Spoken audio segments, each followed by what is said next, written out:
and boom goes the dynamism. All right, and I'm popping out the chat. Woohoo! Woohoo! Yeah, new skills, man, new skills. We are currently broadcasting at 10,217 kilobizzles to the YouTube server. Thank you to AWS functioning today. Oh, actually, I don't think Google uses Google. They have their own infrastructure. They don't use AWS, do they?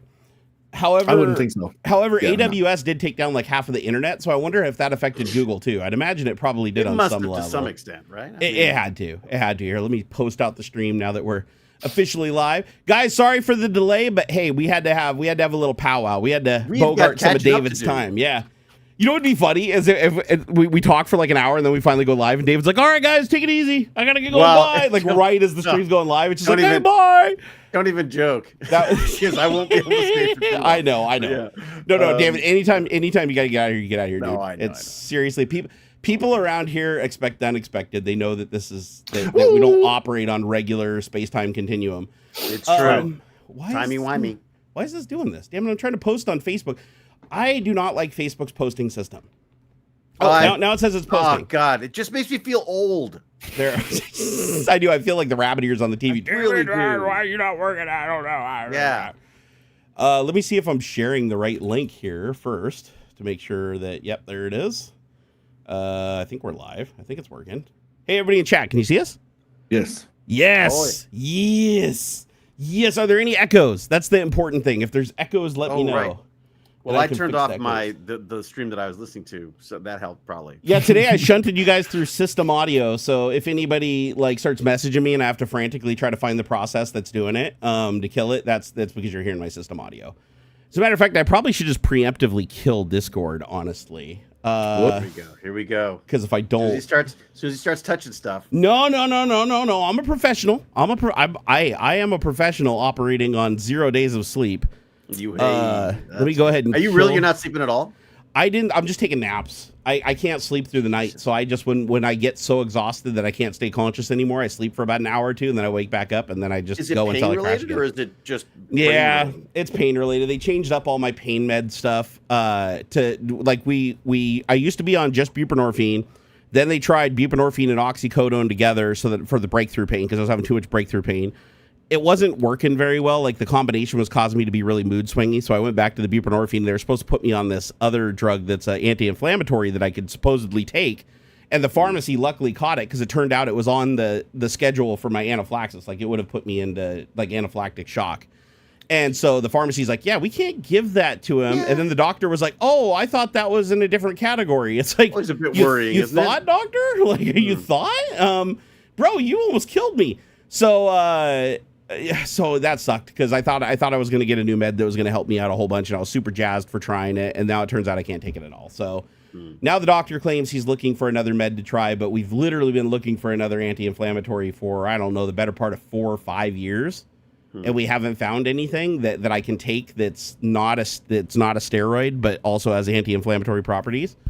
So anyway, it's kind of... You're not you can't take steroids? I can take steroids. I can take the steroids, but the problem is in concert with the other medications that I'm taking, it beats on my liver too hard. So they have to like pick and choose like the how much your liver can, sustainably take without degrading more and more and more. How wonderful. Yeah, it's, you gotta pick and choose, your pain adventure, but... Wake up feeling your liver. Never a good sign. I remember that from a few back in the big drinking days. It's like it feels like waking up from a hangover every day, but mine is the hangover. Actually, it's not too bad. It's the pain that wakes you up because you start getting this pain, then you get the shakes, then you start sweating, and that's like shakes even on full medication. Like it's like the shakes don't go away, the pain gets dulled because the signals aren't going to your brain, but it still makes you physically like shake when it gets really, really bad. And it's also been causing a lot of these weird spasms I've been having. The doctor doesn't really know what the hell's going on with that, where I'll just be sitting stationary, nothing's going on, and then my whole body just jerks violently just once. It's just one massive jerk and then nothing. And it scares the shit out of me when it happens. I'm like, whoa. Happens like 2 or 3 times a day. One massive jerk. I'm just one massive jerk, bro. My body's like, I'm gonna jerk without you, bro. but yeah, it was I just got all kinds of weird shit going on with me. But this last week was just rough. This was just super rough last week, following another rough week. Yesterday I didn't go to sleep. I did nap for about an hour and a half before the stream, so I did do that. I took a couple 1.5, 2 hour naps yesterday. So I am taking like naps, but I'm not doing the traditional like go to sleep at a certain time, sleep for 8 hours and then wake up. I can't do that because if I sleep more than just a couple of hours, I almost can't get up. Like my body is so stiff and my joints hurt so bad I can't even get up and like move around. So I try to like sleep a little bit, get up, move around a little bit, go to sleep, move around, and that seems to work better.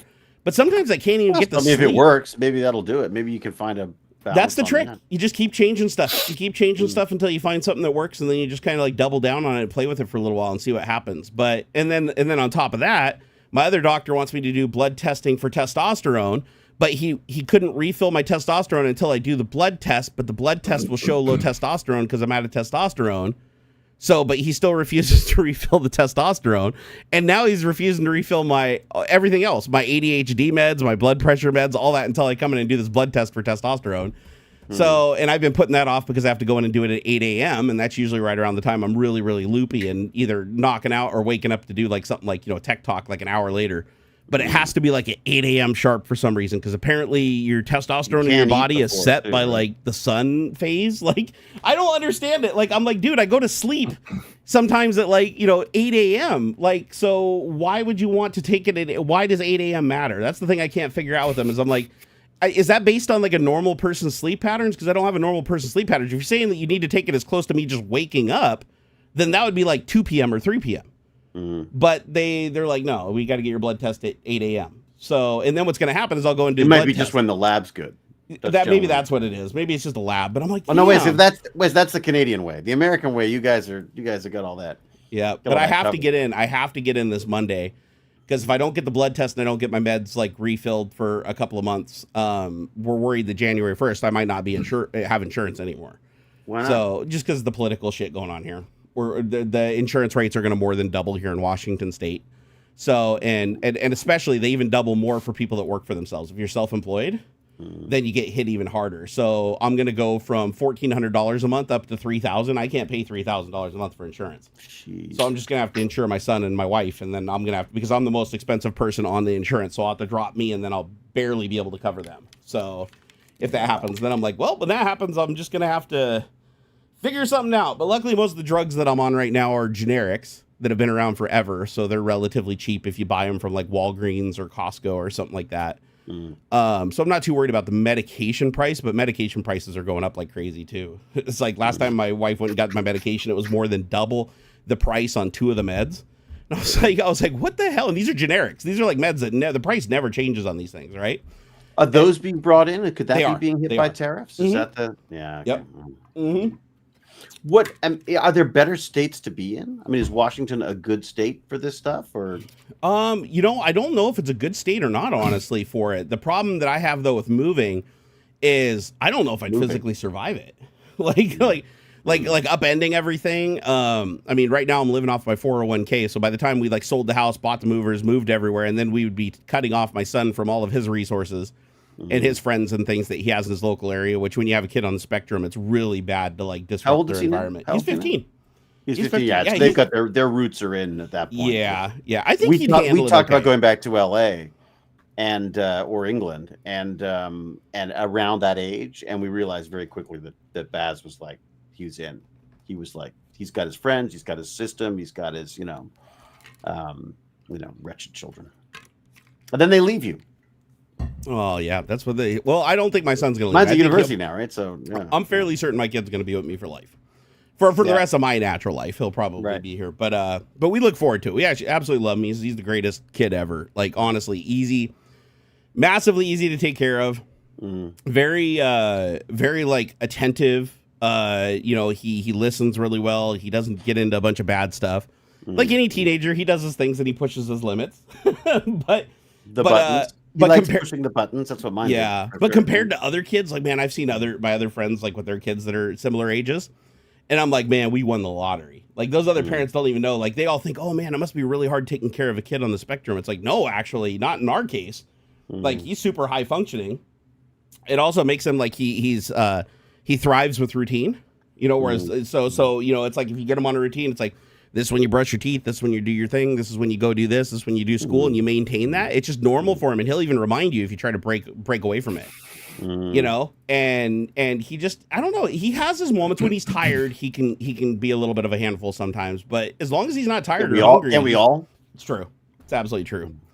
Absolutely true. I just hit a wall. Jane's amazing. Jane can do the last few things on the way up type thing to bed. I'm like, once I'm like, I need to go to bed, it's like there is nothing else.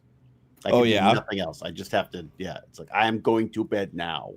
That's it. So what have you been doing lately, David? I'm kind of curious. I want to see what you've been I'm allowed to tell you now, thankfully. Sweet. There's so the show called The Boys is doing a spin-off or a new thing. I don't know. Called The Boys, like the gory action. Yeah. Awesome. And it's called Vought Rising. So it's a whole new series. And so I mean, I don't know how long I'll be on for it, but I'm certainly the first season. I've got some stuff to do. So, but you're casted as somebody on there, huh? Yeah, and I'm not allowed. I can't say anything else. Okay, all right. We're not gonna. I wasn't even supposed to have told people, so I didn't. Until they'd actually sort of announced it. So I'm having a lot of fun. I got to say, dude, that's sweet. Nice. That is sweet. I love that show. If anybody in chat, if you haven't seen I think it's Amazon. Isn't it Amazon Prime? Yeah, Amazon. It's too grown up for me. I watched it for a while, and then I was just eventually like, I'm just getting stressed out. I can't. I happened to catch somehow or another. I wasn't paying attention in episode 1 of season 2 of Gen V, which is a spin-off of The Boys. Started playing, and dude, I was hooked. I was hooked just at it was like a recap of season 1, the first minute and a half or whatever. And I'm like, oh man, this is cool as heck. I got to check this out. Which means, of course, I have to go back and watch The Boys first, and because it's it spins off after like season 3 of The Boys, I think, or something like that. And so it's like they're wrapping up. They're wrapping up the last Boys, aren't they? I think the final season or something is either current or it will be this next one. Yeah, it's gonna be tight. I'm excited. Are they doing one more season?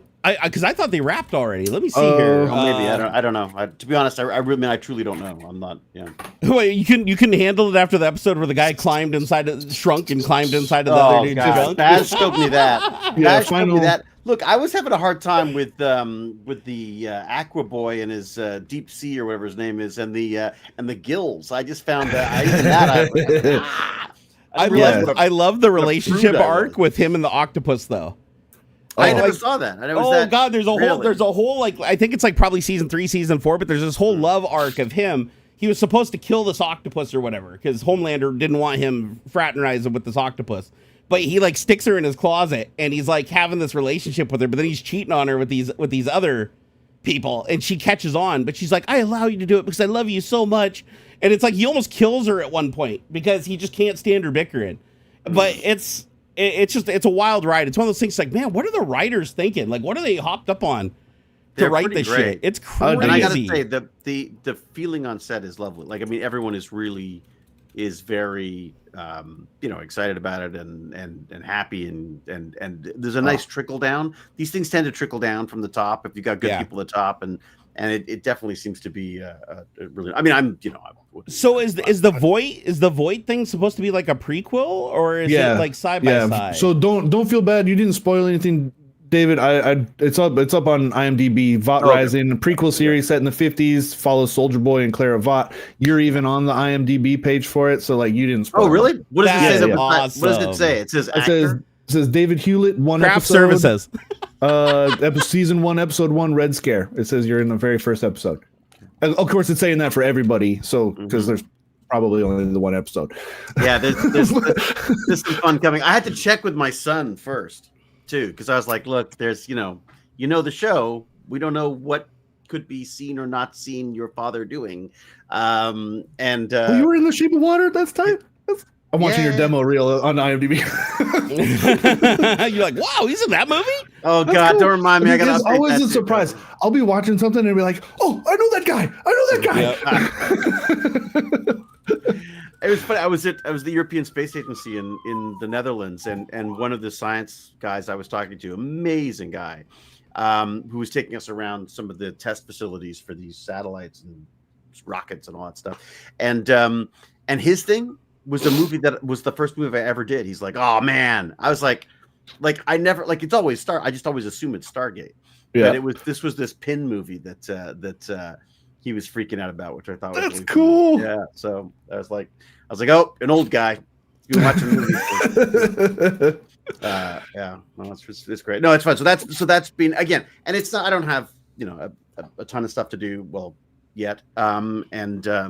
Your head is gonna get exploded at some point. I'm sure at some point. Let's hope it's just my head. Yeah, I'm sure. Like I'm waiting every time we get a script. It's like I'm like, here we go. Damn, you're in a ton of stuff I haven't seen yet. Like I should have looked you up on IMDb a lot sooner. Like I went through your whole past history because I'm like I see you popping up and shit all the time. Like what was like Planet of the Apes? I saw you in Cube, of course. I saw you as on all the Stargate stuff. That's what I know you most from. But that's what most people. Usually I assume that's how people know me. But I'll just be watching shit and you'll just be showing up in it.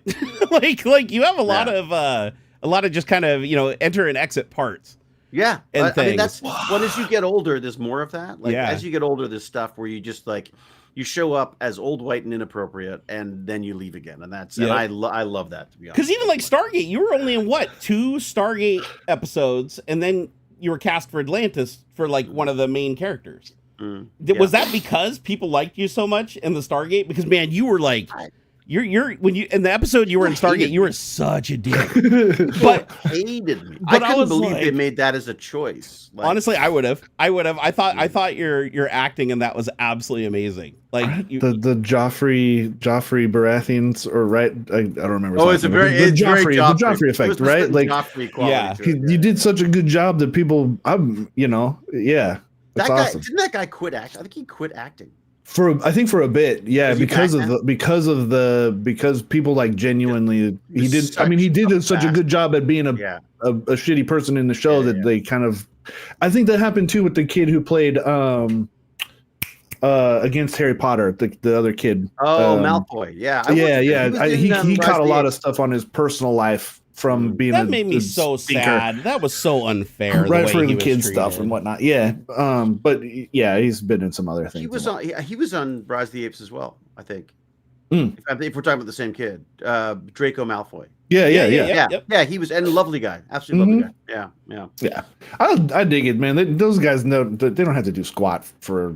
They can do whatever they want, Yeah, I'd be like, I'd be living in I'd be living off the grid somewhere. Like, you got coming in all the time. What the Rupert Grint runs like a free ice cream truck kind of thing. No, really? Yeah. Yep. And then I saw that. The guy who played Harry Potter, he's done all kinds of weird avant-garde, weird stuff ever since. Tom Felton, that's the guy. Yeah. Tom Felton. It's awesome. It's super cool. I dig it. Yeah. What's the Harry Potter's real name, his character name, or his actor Daniel name? Radcliffe. Radcliffe. Yeah, dude, I love watching his crazy shit. Like what was it? Swiss Army Man. I never saw that. And Guns Akimbo. Guns Akimbo is wild. He did that weird one where he's got like the horns coming off of his head. I can't remember. Horns. Oh, it was called Horns? Okay. Yeah. Anytime I see him pop up. Great, man. Just do whatever. Like, why wouldn't you? I mean, that's it. I mean, I love it. I love seeing. I mean, one of the weird things is like as a kid, one of the reasons why I don't like the idea of kid actors is just that you're learning how to do your job in front of the world. Oh yeah. You know what I mean? Like this is the first time a lot of those kids had ever done anything.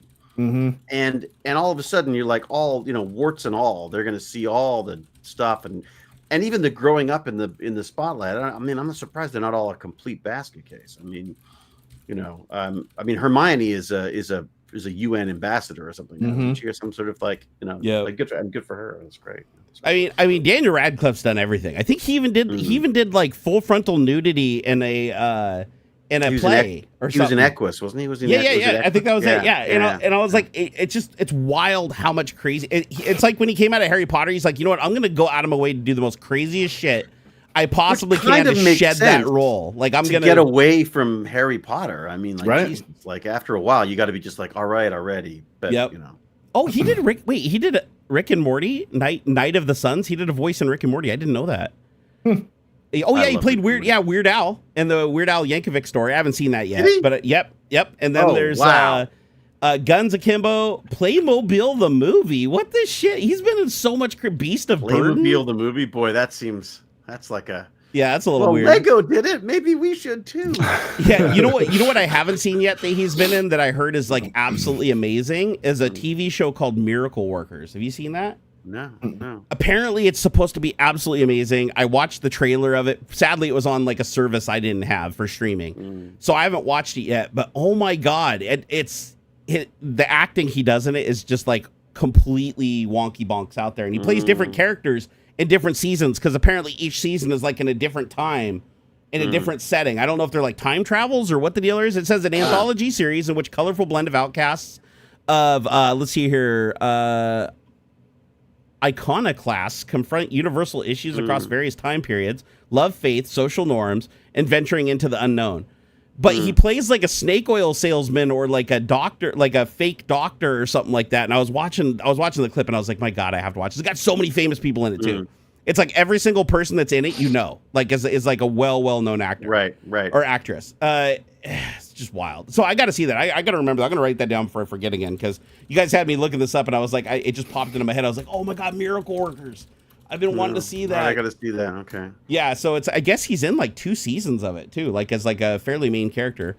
Well, TV is a better is almost a better format now than films, right? More people watch the television stuff than they watch the film stuff in a lot of cases. Right? I really don't go to the theater much at all anymore, which I'm kind of sad about because I do like it. Like every time I go, I do have a good time. Like if it's a nice theater that has nice reclining seats and it's got good climate control, good sound. The system. VIP, I like the VIP stuff in the big theater. I hate the little tiny VIPs, but the big VIPs. I want to do like a dinner theater. Not stage play kind of stuff would be cool too. But I know that there, I can't remember what it's called, but there's like a few of them like in Texas, Arizona, kind of thing. Like like what are they called? That's right. The one where you've got not like the Texas Roadhouse, but there's like a bunch of tables and stuff, and like there's a movie playing, and you get table service stuff. You're real quiet, or I don't know, you order prior to the movie starting or something like that. I know I think there's 2 places that do that here in Washington. I wish they did that. And I'd be down. I think that'd be really cool, especially if it's something a bigger. Like I would have loved. I saw Endgame in IMAX, and that was amazing. It would have been really cool if like I could have, because it was a 3.5 hour movie or something like that. It was a long time. Yeah. If I could have had lunch, a little sandwich or something while I was watching that movie. Yeah, it's true. I took my mom to see the latest Jurassic World at the VIP. Oh, right on. And we ordered little things to eat while we were watching the movie. Yeah. I fell asleep. But, instead of my 80-year-old mother falling asleep, her son fell asleep. So, yeah.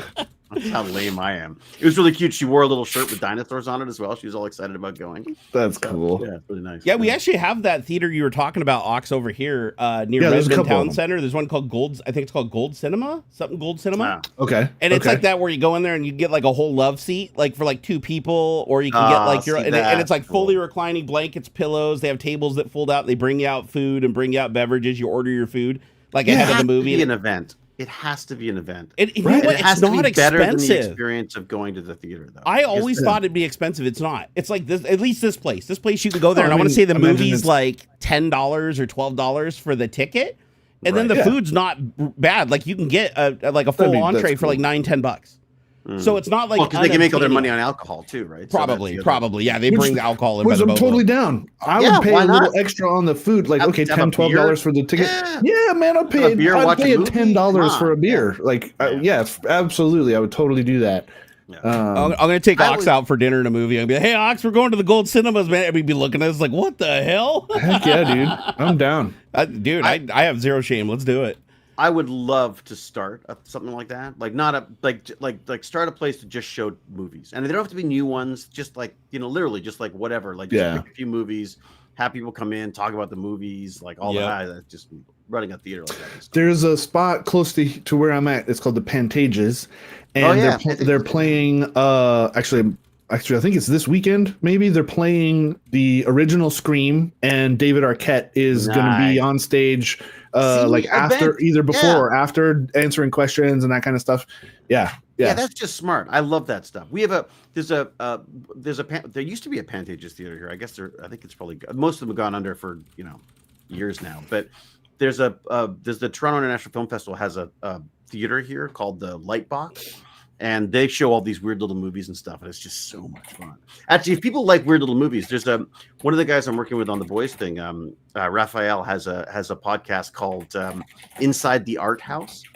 And it's really fun because he talks to people. I listened to one that he did with there was a guy who made a documentary about the Texas Chainsaw Massacre, and he just literally sits in this theater in LA with these people and talks about the films and it's I don't know, there's something slightly different about it. It's not just a review of the films. It's like just a discussion about the films and the zeitgeist. And it's just if you like that kind of stuff, and I would recommend it to everyone because I feel like it may not be for everyone. It may not be a start at the top and work through, but like for me, I've just been having a lot of fun just going like, oh, what's that one? And I listened to that one it was a documentary about immigration. And then there was another one that was like like I said, the Texas Chainsaw Massacre. There's just been a bunch of them. And he's got the coolest voice too. Raphael has this like, oh man, I was like, oh, when I grow up, I want to be you. Oh, I found a link here. He's probably younger than I am, but that's beside the point. Hey, tell him we're pimping his stream. There we go. It's in insidearthouse.com. Yeah. And it looks is that what it is? Yeah, it looks like Raphael Barge. Is it Barge? Raphael Barge? Yeah. And then Greg Lamel? Yeah, that's it. Yeah. So they have a whole website. Oh, fantastic. They do. Oh, good. Yeah, these guys actually went the extra mile and created a website. They are doing that was it. The American migration thing. That was fascinating. Wait a second, I've seen this dude before. This guy's been in stuff. Oh, he's all over the place. Yeah. No, I've totally seen this guy. He's been in stuff. He's been in stuff. I've seen him.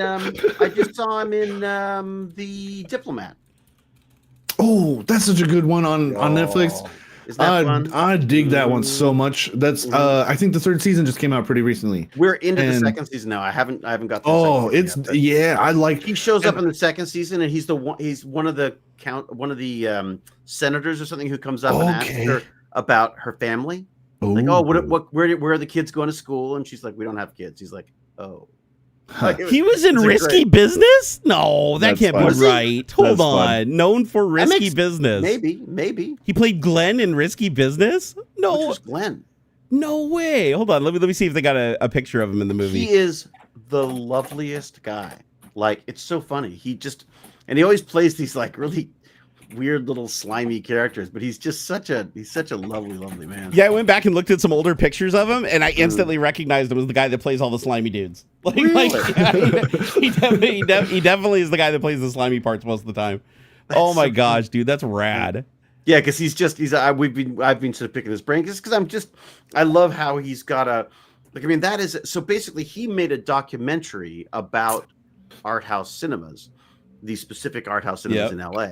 And then the guy who runs the art house cinemas in LA said, like, well, why don't we start doing this about the other films that we're showing here?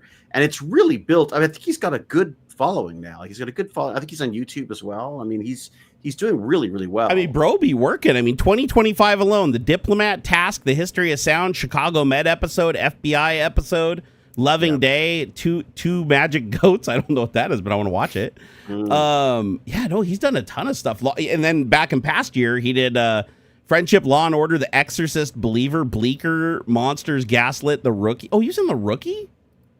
Seriously? He's a working actor. He's like a. I love The Rookie. How did I miss him in The Rookie? I watched The Rookie with my wife because it's got Nathan Fillion in it. Yeah, I love that. I love Nathan. Have you met him in real life, Nathan Fillion? I don't think so. He seems like such a genuine I know him dude. Because Jewel State talks about him all the time. Right? Jewel and him are really good friends. I feel like he's one of those dudes where if you met him in real life, he'd be exactly kind of like the typecast character. It feels like he and should everything. be. I get that vibe too. It was fun. He plays himself basically. Yeah, it was fun seeing him in that. What was the film? He's just the big latest nonsense. Oh God. Yeah, I almost met him once, and then I missed out. I was at a Comic-Con. And he was doing the signings. They were tearing down the signing booth, and I could be there after hours because I was media. And I walked over, and he was getting everything wrapped up, and I was like, I was going to go over and say hi, and then just then two people rushed him away, and because he had something he had to do, so they took him out the back exit. and jumped him in the back of a vehicle. I was like, shit, I should have moved faster. And then I'm like, God damn it, that's the same thing people do to me. I always tell people, just say hi. Just say hi. I mean, why not? It's no big deal. It's like, dude, you'll regret it if you don't. You'll regret it if you don't. And even if they tell you to fuck off or whatever, then it's another story for you. So I will tell you one of the funniest encounters that I ever had was I'm sorry, my brain is rotted right now. I can't think of anything. But the guy who plays Yondu in Guardians of the Galaxy. He was also Dave Bautista? No, not Bautista. God, what's his name? He was also in the racing movie with Tom Cruise. Shit, my brain is gone. My brain is so gone. Matt Damon? No, he was in that Ferrari one. No. Let me see. Okay, who Tom Cruise, plays Yondu in Guardians? Got to use the AI, man. Yeah. Michael Rooker. I can never remember his name. I can never remember his name. So Michael Rooker, I had an amazing encounter with him that was hilarious. And my friend even had a more amazing encounter because she was dressed as Belle from Beauty and the Beast. And I went to PAX. And we're just walking through the venue. And out of nowhere, Michael Rooker dressed up, and he's got a leather jacket on. He had everything but the Yondu makeup. He had like the outfit, but he didn't have the makeup on. And he comes around the corner and sees my friend who's wearing her giant Belle costume with the huge, Belle skirt that comes out. And he just runs over to her and he's like, "Oh my God, I love it. I love your dress or whatever." And he's like, "Hey, can I get a selfie under it?" Because it was a petticoat and it had like a ton of stuff under it. It's like not like you can see anything. So he climbed under her skirt, pokes his head out like this, and puts his hands like this. And there's a picture. And my friend's friend is taking a picture of him there, and he was such a nice dude. I've never seen a guy so excited about just walking through a Comic-Con and stopping every 5 feet. And the cool thing about it is people didn't give him any shit about it. Like I see a lot of people where they move him, if they try to stop and talk to people, they try to intervene and they're like, "Hey, we got to get you to your thing. You got to schedule." It wasn't like that. He was stopping like 10 feet after us. He stopped at a whole nother person and they had a whole encounter, but he was so energetic. He was so happy. He was like, "Damn fine to meet you. Damn fine to meet you." I was like, This is awesome. Did that just happen? And my friend in the Belle costume, she's like, "Oh my God, you got to give me that picture. Send me that picture right now." And because that was like the highlight of her entire trip is now she's got this, picture of Michael Rooker, Yondu from Guardians of the Galaxy. And this is right around the time that really blew up. Yeah. And I was like, and he was just walking through the venue, just chilling, walking through the venue. He wasn't going through any of the back channels and everything like a lot of the other actors do.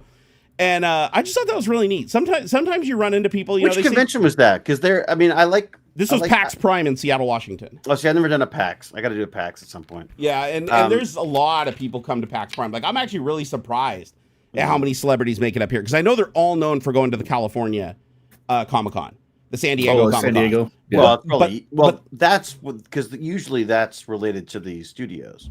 Yeah. That is true. That is true. When we did Stargate, that was part of the mandate. Would probably be more appropriate. PAX is more like game focused and stuff. It's a lot of comics, which is great for me. I like the ones. I love the ones that aren't just science fiction because then I get to go and do I look for trading cards and Yeah, Emerald City Comic Con would be better because it's more. It has kind of more of a broader approach. It is very comic anime sort of focused. But I love that. A lot of celebrities though. If you're there for all 3 days, like if you want to see like the cast of Star Trek, or you want to see fucking Knight Rider, you want to see. I mean, they've had the people from like Critical Role show up, from Firefly show up. I think it's more broadly geek focused than PAX. PAX is very video game or gaming in a general because they'll do board games, they'll do card games, like tabletop, that kind of stuff. But it's very gaming focused. Where Comic Con, like Emerald City Comic Con, is more broadly geek culture ish. I've started to try to do these science and science fiction things. These I call it I'm with Stargate Genius, where basically we talk to the real scientists about science. And how and the back and forth between science fiction and how science fiction is inspired by science and science is the connection is uncanny. Right. It blows my mind. You read from I don't know, maybe the math part of it was like real. They had a theories about like antimatter and that kind of stuff. Yeah, but they were talking about that kind of stuff like in the 50s or late 40s, early 50s. Yeah.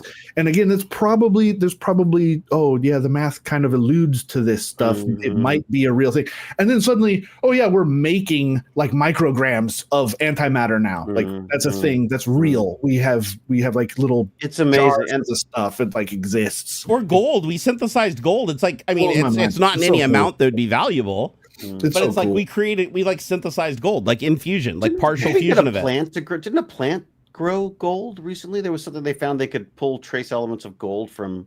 Crazy. That would be wild. That would be wild. The stuff that gets me is the quantum mechanics. That's stuff where I go like, wow. Yeah. Like, one of my new best friends is Lisa Werner, and she's a quantum physicist, and she is trying to find, her big obsession is, where does the quantum end and the classical begin? Like, so that's where is that line between where things stop acting like our classical physics? It's a great unifying theory. That's been a thing. They've been trying to do that for 100 years. So cool. I feel like the quantum stuff makes everything possible.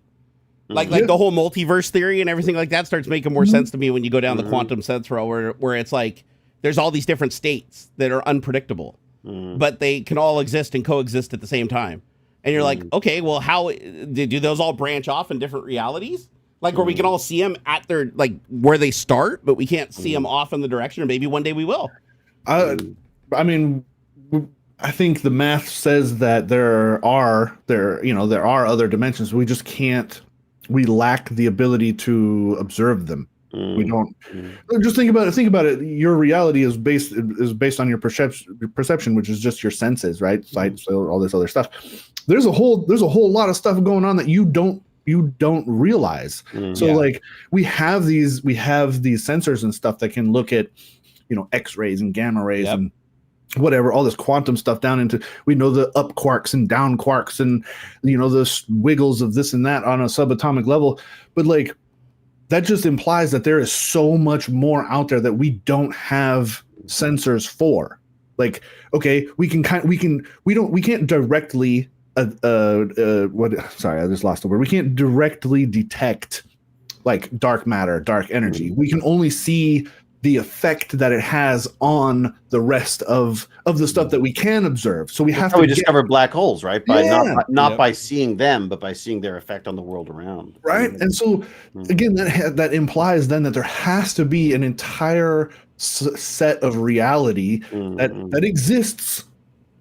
I always like to think of it like we can't tell. I always like to think of it like our eyes. Like we see such a tiny little portion. Like if we could actually see even just as much as like some birds or animals, it would be a whole other dimension of stuff going on, other patterns that we could be looking for. So who's to say that there isn't some kind of other entity right there? Or some on a 90-degree twist. Okay, now you're freaking of existence. Why not? Or the fact that like time isn't like a river that flows, right?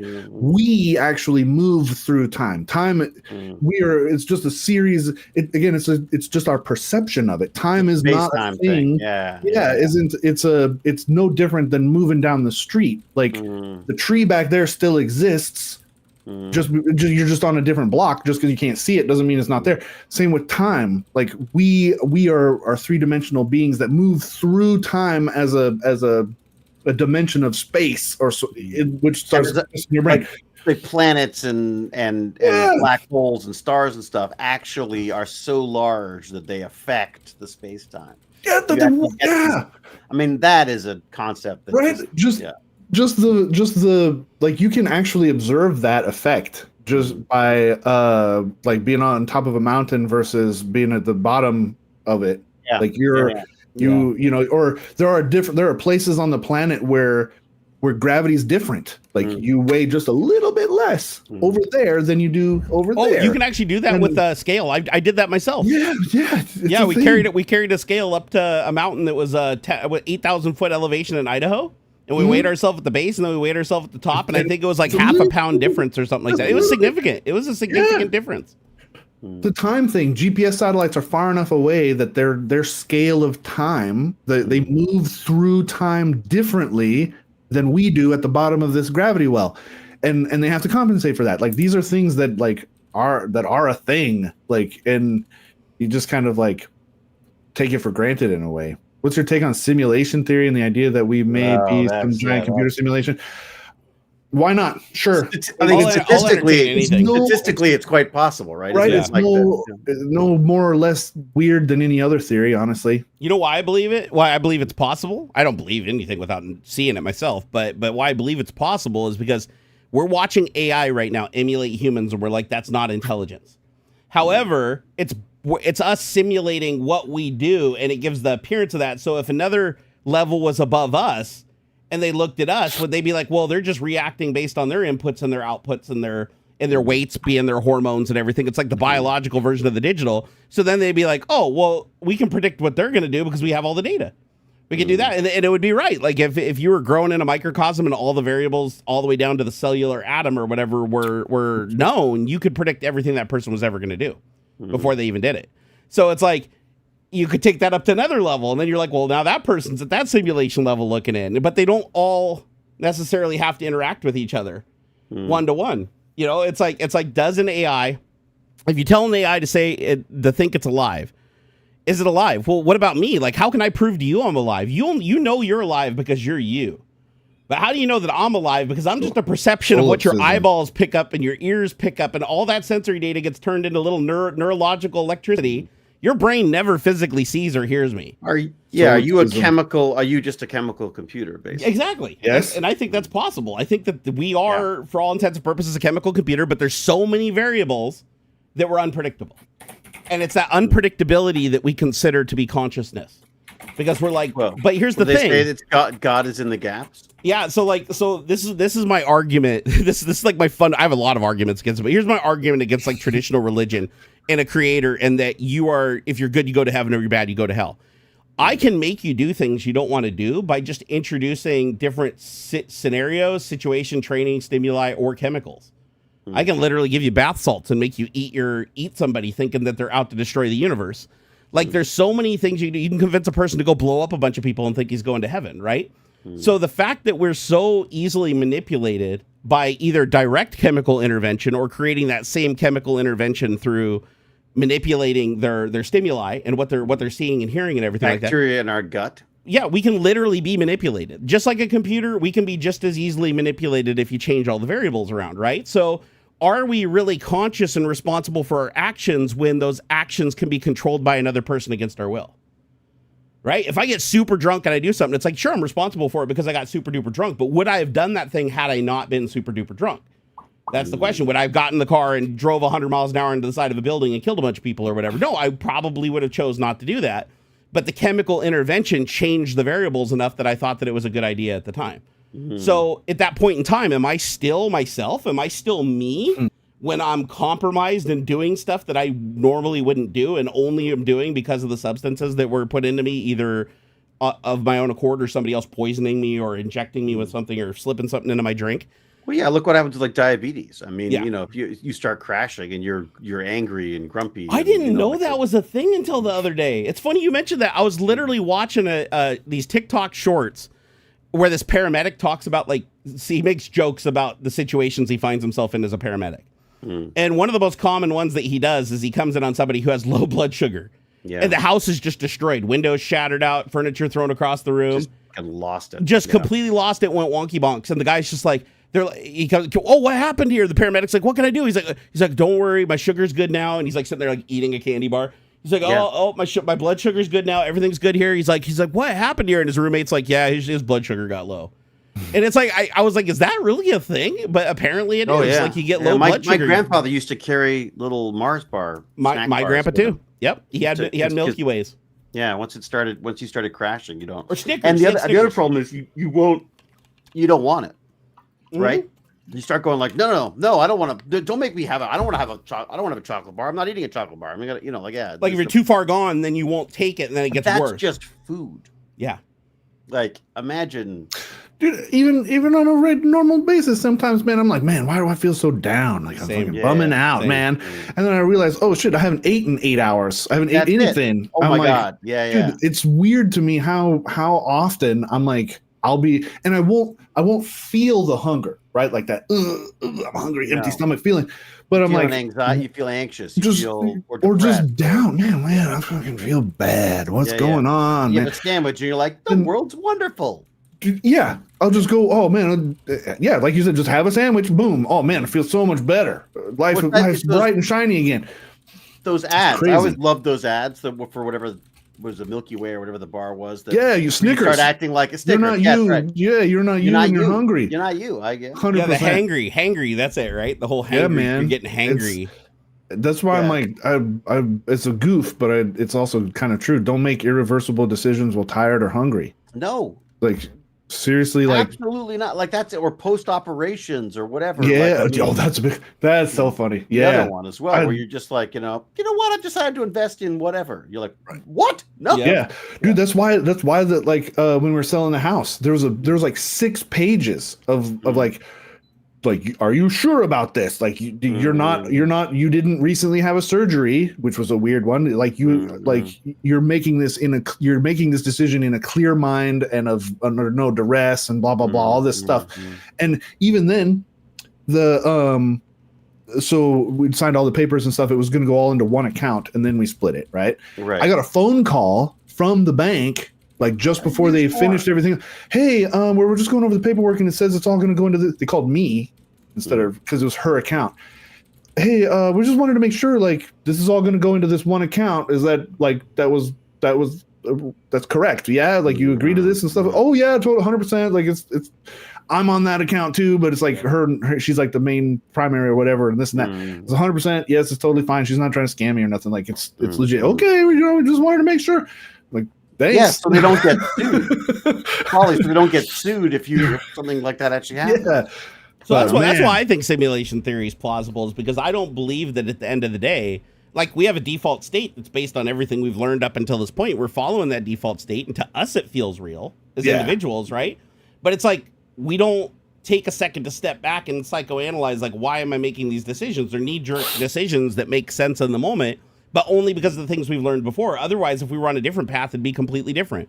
Yeah. And there was actually an experiment in 1931, I just looked up here, that I remember called The Ape and the Child. Have you guys ever heard of that experiment? Oh, yeah, vaguely. Yeah. This really familiar, maybe. So a family decided they like, I think they rehabbed apes, like was the thing they were doing, but the wife was pregnant, and she was like, what would happen if we raised our son, our baby, and a baby chimp at the same time, together in the same environment, only allowing them to have the same interactions, the same food, the same everything. Like, and this experiment went on children. Yeah, and they found out that the kid actually did mimic the ape. He took on a lot of the apes, and he didn't exert a lot of his human stuff. Like the ape developed, because apes develop faster and become self-sufficient way quicker than humans.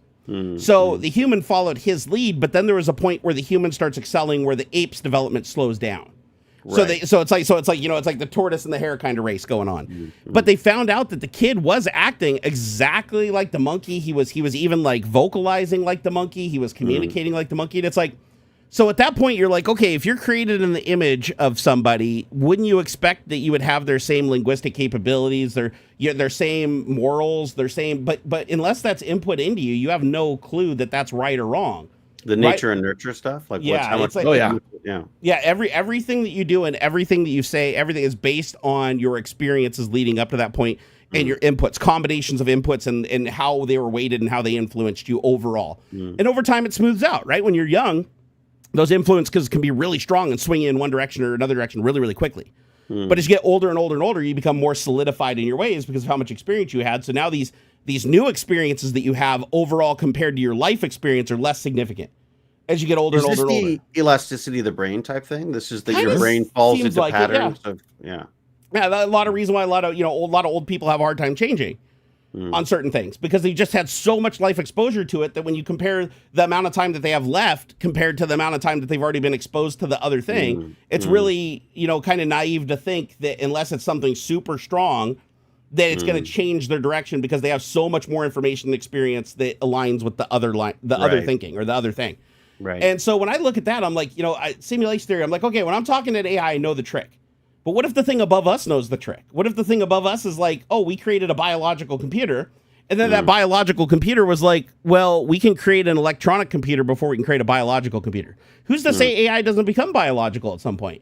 I actually think they're it's playing plausible. with that anyways. Yeah. They're playing with neurons that are actually doing some of the computing as well. Yeah, it's like Star Trek. Do you remember when Voyager, the ship Voyager was like the first Starfleet ship that used that neurons to transmit data through the, it was like, so they use these biomimetic gel packs or whatever, so where there was no wires in the ship. Everything was transmitted through like cellular communication and neurons. And somehow that like increased the, the speed of the computer. I mean, it's all sci-fi shit, but look at how much sci-fi stuff started out as sci-fi stuff, and now today we have some reality of it. Yeah, seriously. It's like you got the replicator, we got 3D printing, right? They got warp drive, and we're already like talking about theories that are completely plausible where you could do something like that, where if you had enough energy, you could create faster than light travel. Faster than light travel is an issue, though. Like that's the one that's the depressing reality of faster than light is I don't know that we're going to come up with it. Yeah, well, as far as we know, we can't. With our current knowledge, we don't know that we can break that barrier because that's a hard barrier, right? Like that's a.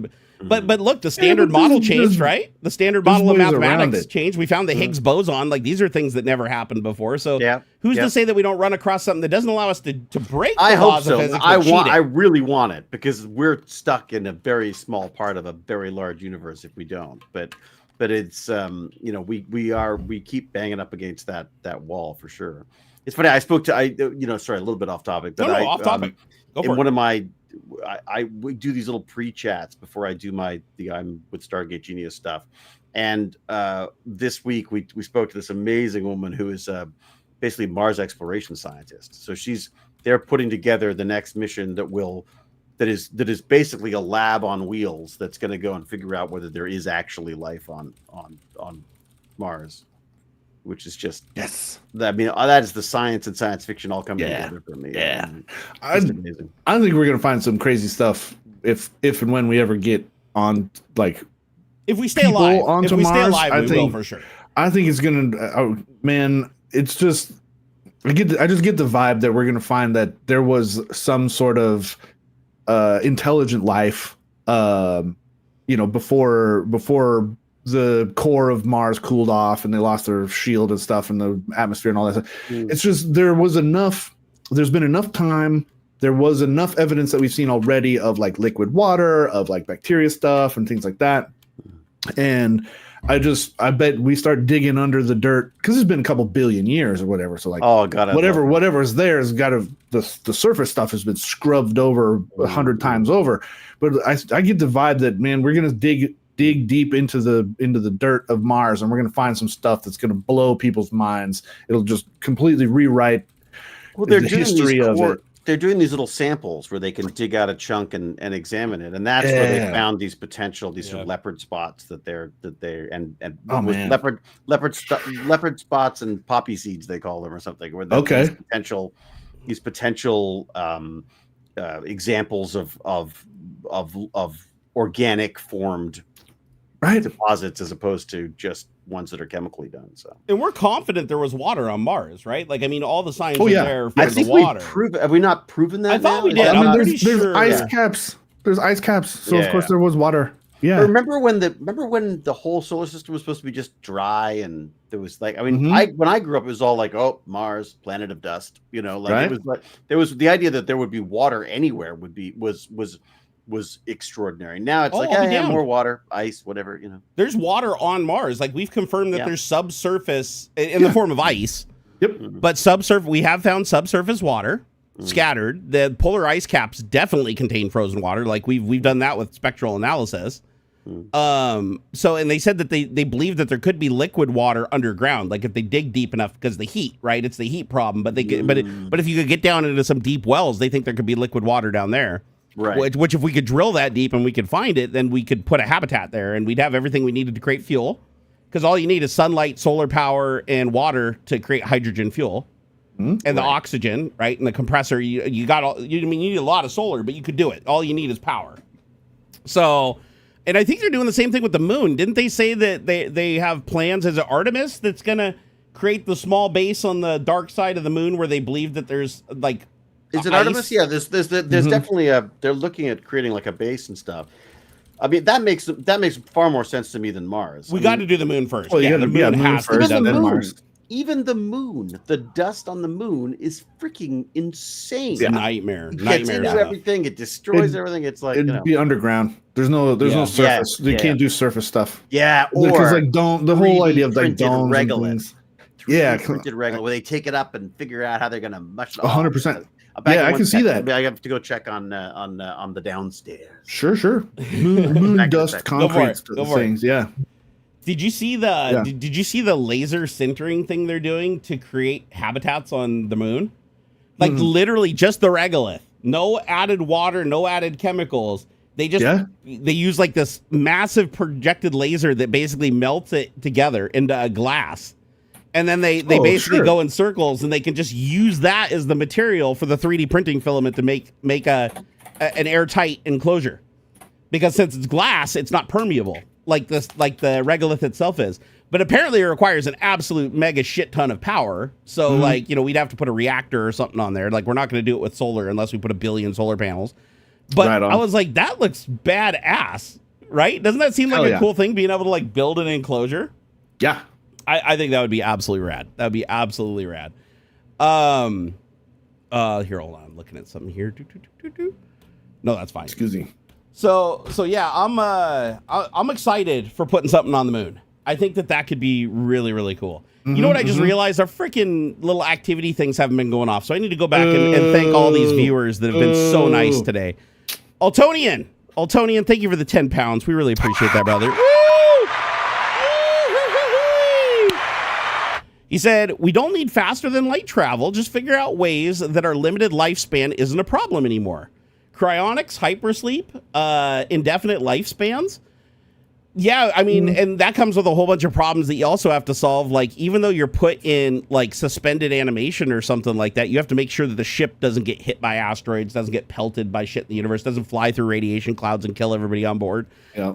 It's a shitload of problems. But if we could figure out how to put somebody into like cryo sleep and effectively freeze time for them biologically, and then prevent the ship from breaking down. And that's the hardest part, is you can't put the ship into suspended animation because it needs to fly. Yeah. Right. And it's going to be exposed to shit. You can have automated repairs or you do it in stages, right? You wake up, 5% of the people and they wander around for 6 months, and then the next folk go down, and that, You'd have to use a propulsion system though that's infinite, like a solar sail or some kind of reaction where it replenishes itself. Because if you have a finite amount of fuel, I guess you could do like a burn to get going in a direction, but at some point you're going to have to correct your course because there's going to be microgravity tugging on you throughout your entire trip. Yeah. And you're eventually going to get sucked into something or flung around something, if you're not careful. So you need a computer that has, the intelligence to look ahead and to be able to predict all these different things that could potentially happen and navigate them without burning too much fuel. I mean, that's one of those things where it's like the book of problems is infinite that you have to solve to ensure that trip happens. But yeah, I agree. If we don't have to solve the faster than light problem, if we can just survive forever, right? The SS Botany Bay. Yeah. Hey, David, what do you think about that? If we could just solve the lifespan problem where we just live forever, then we don't have to worry about faster than light because we can take as long as we want to travel. Right? Because if you're in suspended animation and your cells don't need any kind of nutrition, your body doesn't require any energy, you're just held in stasis. And let's say theoretically we solve all the problems with the ship and it's not being pelted with interstellar dust or pulled off course or like some tragic thing happens. You could just take a couple, 13 billion years. Yeah, and, I mean that leaves all kinds of other weird problems though. It does. It really does. You get just basically disconnected. Because okay, so we're going to take 400 years to get from here to the next spot over there.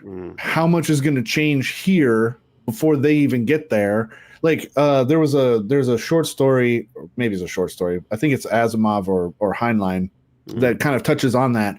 This is a generation ship kind of thing. They go off, and they're sort of in contact with Earth-ish, but it takes 80 years or whatever to get a response after a while, and this and that, and then something happens on Earth, like they stop hearing back from them or whatever. But in the time that it took, they've been traveling, like propulsion technology got better, and they get caught up by this newer ship, and they're like, oh snap, the Earth exploded or whatever, like we got to get out of the way because there's like a gamma rays or something coming. We got to fix it. And we've brought this updated tech so that we can you're like the last one left. We couldn't find anybody else. So we got to upgrade your engines and stuff to get out of the way of the gamma rays, that kind of thing.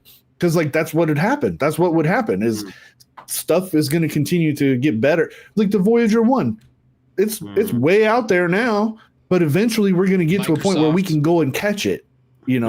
And or ish, because it's not going light speed or nothing, so we'd definitely be able to get there eventually. That kind of stuff, and then that kind of, I don't know, I think that's kind of interesting. I love that. I love that it's a concept of like you solve faster than light by living longer than. Yeah, it's like, why solve the problem at all, right? Just find a way around it.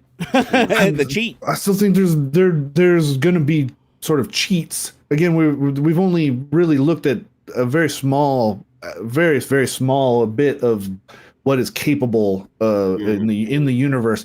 Okay, just because light speed, it seems to be the speed limit on this from this perspective, right? Because again, general relativity is all about perspective.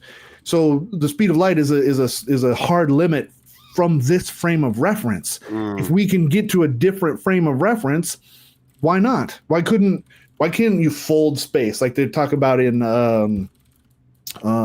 Event Horizon, right? Punch a hole through it. Why not? Exactly. Why not? Space warps all the time, and we can use heavy magnetics to do that. Or, or if we can figure out what exactly it is about gravity or mass that warps space, we could artificially warp space to either bring where we want to go closer or to sort of, I don't know. I like the wave concept. Yeah. Like the wave sort of thing where like if you push down over here, you're basically constantly falling forward kind of. And so you're not really moving. But again, it's a matter of frame of reference. From this frame of reference, you're not really moving. It's like flipping a sheet, right? Or something. You're riding the wave of space-time, or the fabric of space-time is just a wave of energy. You aren't really moving. It's the fabric that's moving you, kind of, I guess. That kind of stuff.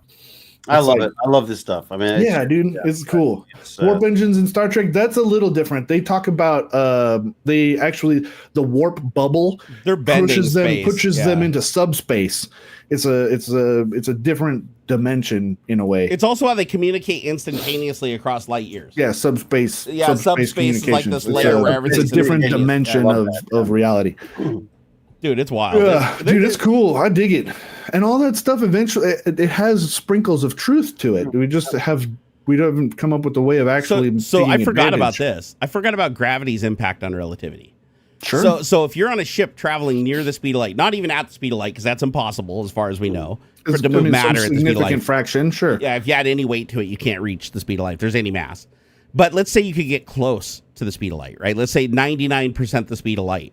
If you traveled for 1,000 years on your ship away from Earth, the planet would experience 707,000 years of time. You would only you'd only go 1,000 years, but the planet, if at that exact moment from you on your ship and that planet now is 707,000 years older. Because the faster you go, because of the gravity well, and this is like that experiment they did where they put an atomic clock in orbit versus here at sea level, and they got out of sync with each other. They get a different, because it's like the relativity affects the time. And apparently that also is something that we take into account with like our solar system space travel and using our Hubble telescope and stuff. Like there's all kinds of shit we have to factor into because of gravity. Like a black hole can bend light around it, right? Or it's like you're looking at something here, but it's not really there. It's actually over here. You're just seeing the bent light from the gravity.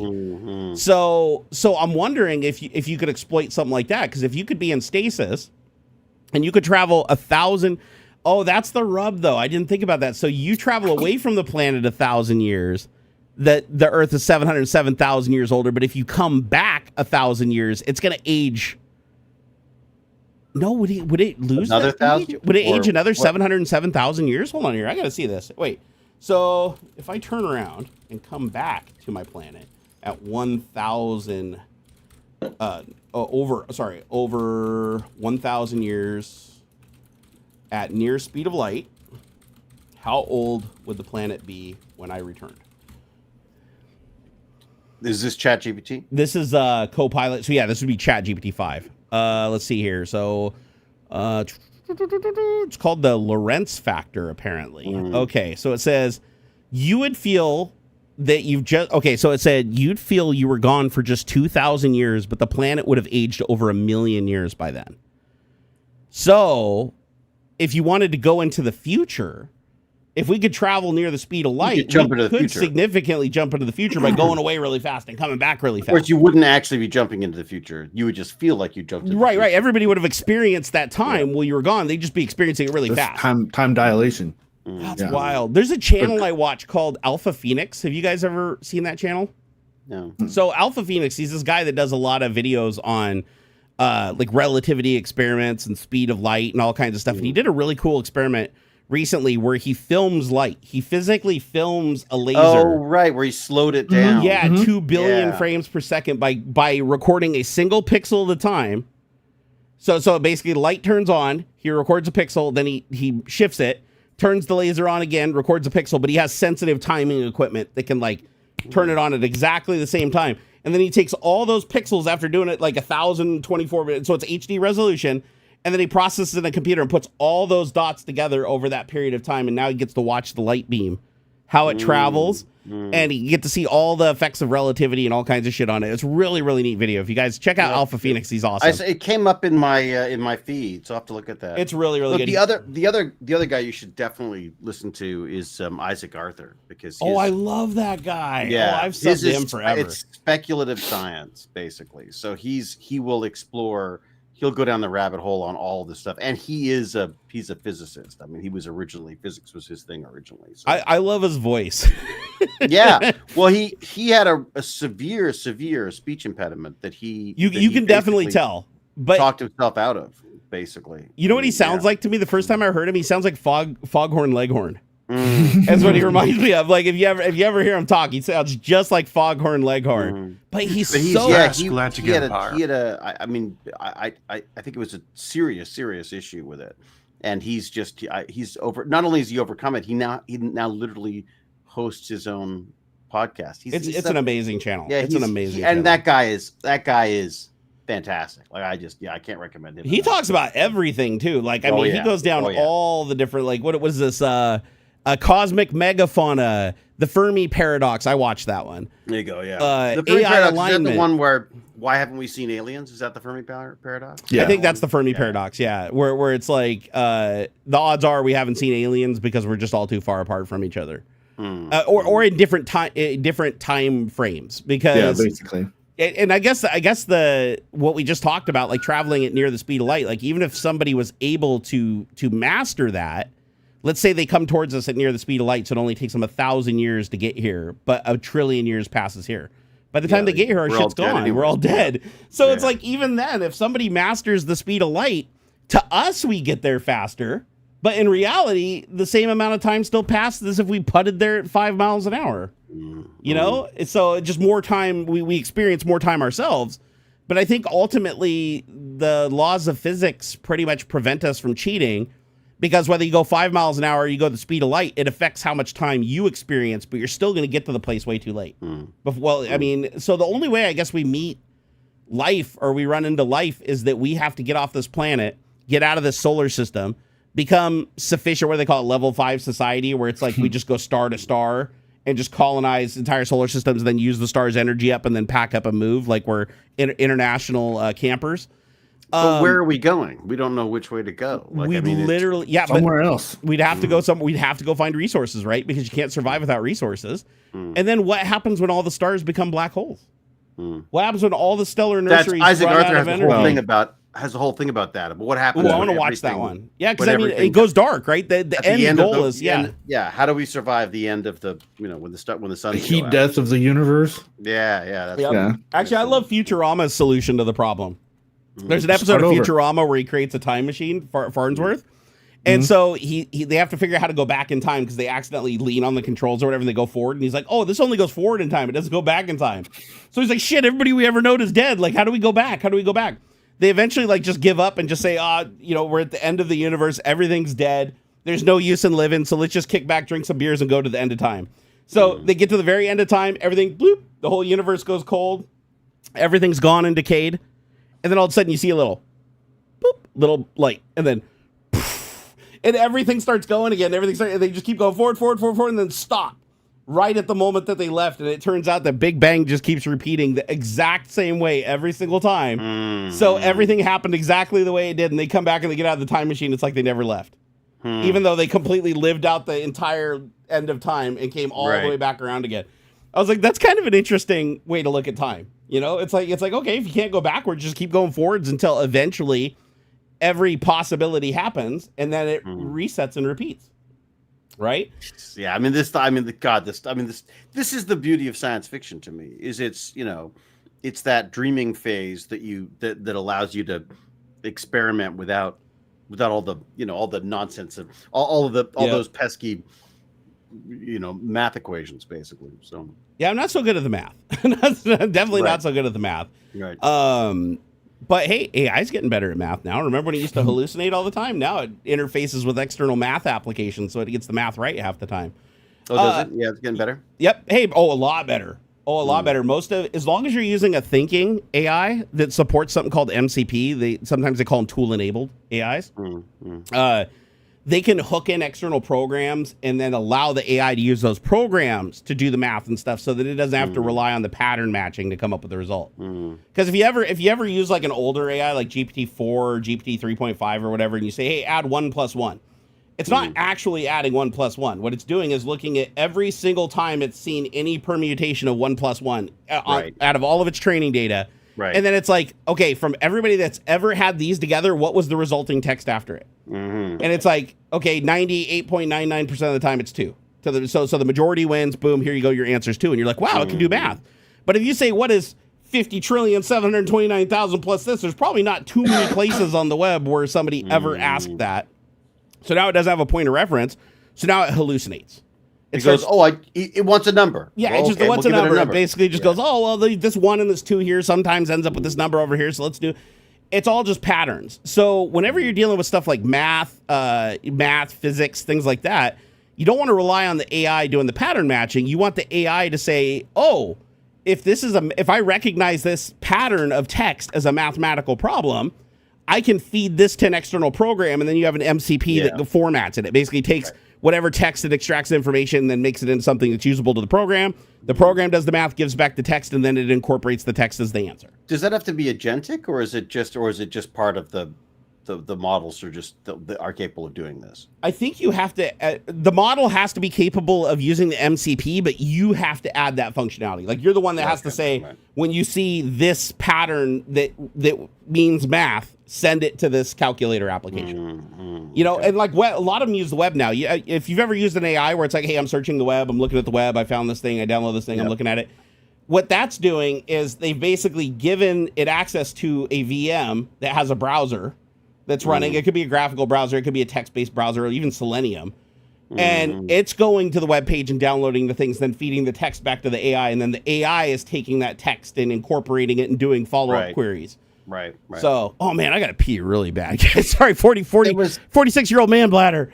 I'll be right back. Hey, can you read off some of these viewer activities? Sure. Ox here, I'll be right back.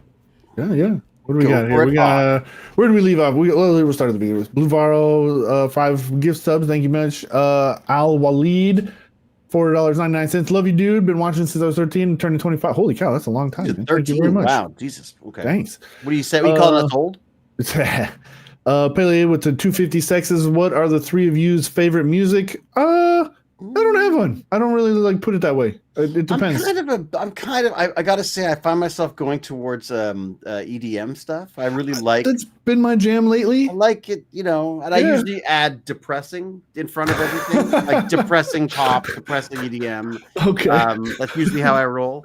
Right on. Yeah. There's the sad dad stuff, the National, that kind of stuff. What's the one I've been listening to a lot lately? Let me pull it up because I just kind of listen. I don't really pay attention to who it is. Yeah, me too. Let's see. It's like Said the Sky. Said the Sky is let's see. That's one. Trifecta.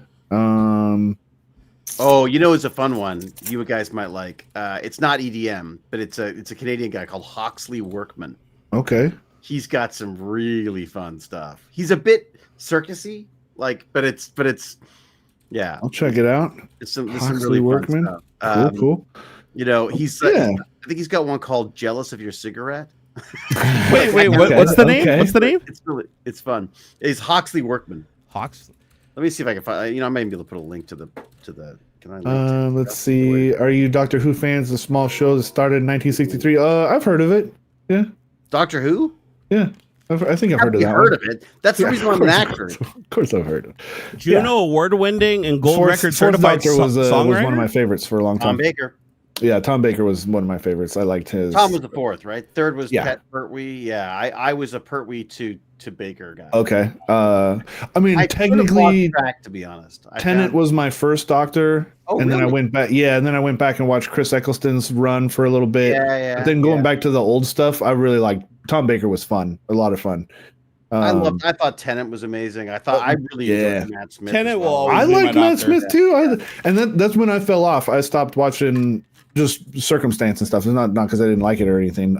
I just happened to fall off toward the end of. Actually, I think it was at the end of Matt Smith's run. There's just so much stuff to watch. I just can't keep track of everything. I definitely felt it was.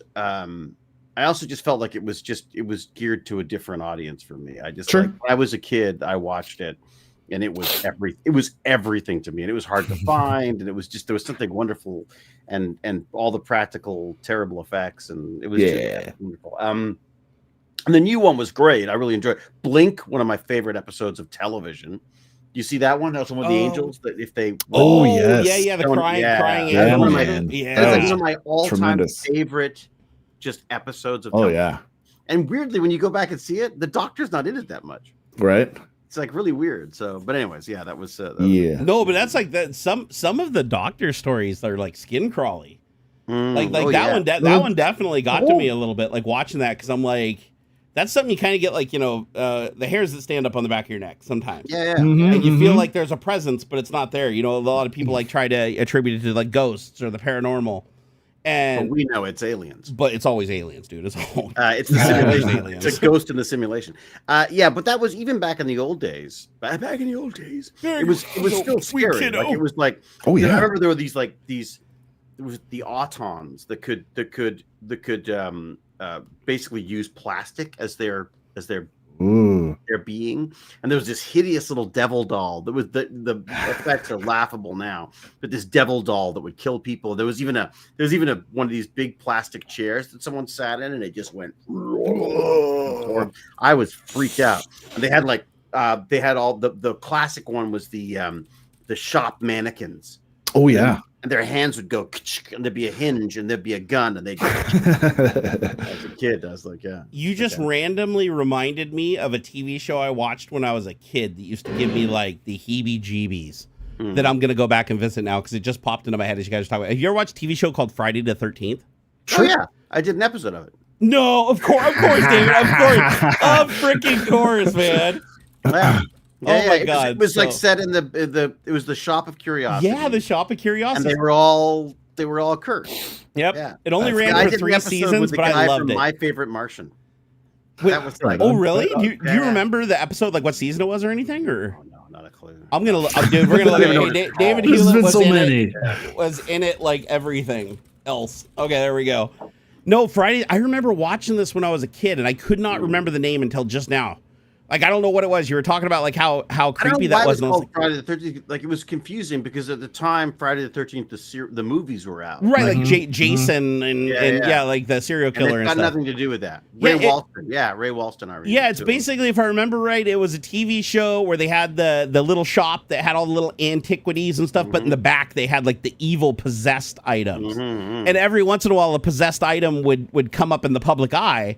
That would affect people and cause something, and they'd find out about it. And their job was to go try to recover that item and put it into their. Would steal something or buy something they shouldn't. Oh yeah, yep. I remember that. What's funny about it is it's sort of got ripped off a bit with the Conjuring. I never saw the Conjuring. Dude, those they're great. All of them, in my opinion. I like the first one. The other ones I didn't like so much, but the first one was really good. Yeah, good horror. They've got this concept where they've got all this stuff in the basement, which is all cursed. Yeah. So they're always like, "Come have a look. Just don't touch anything." You know, right?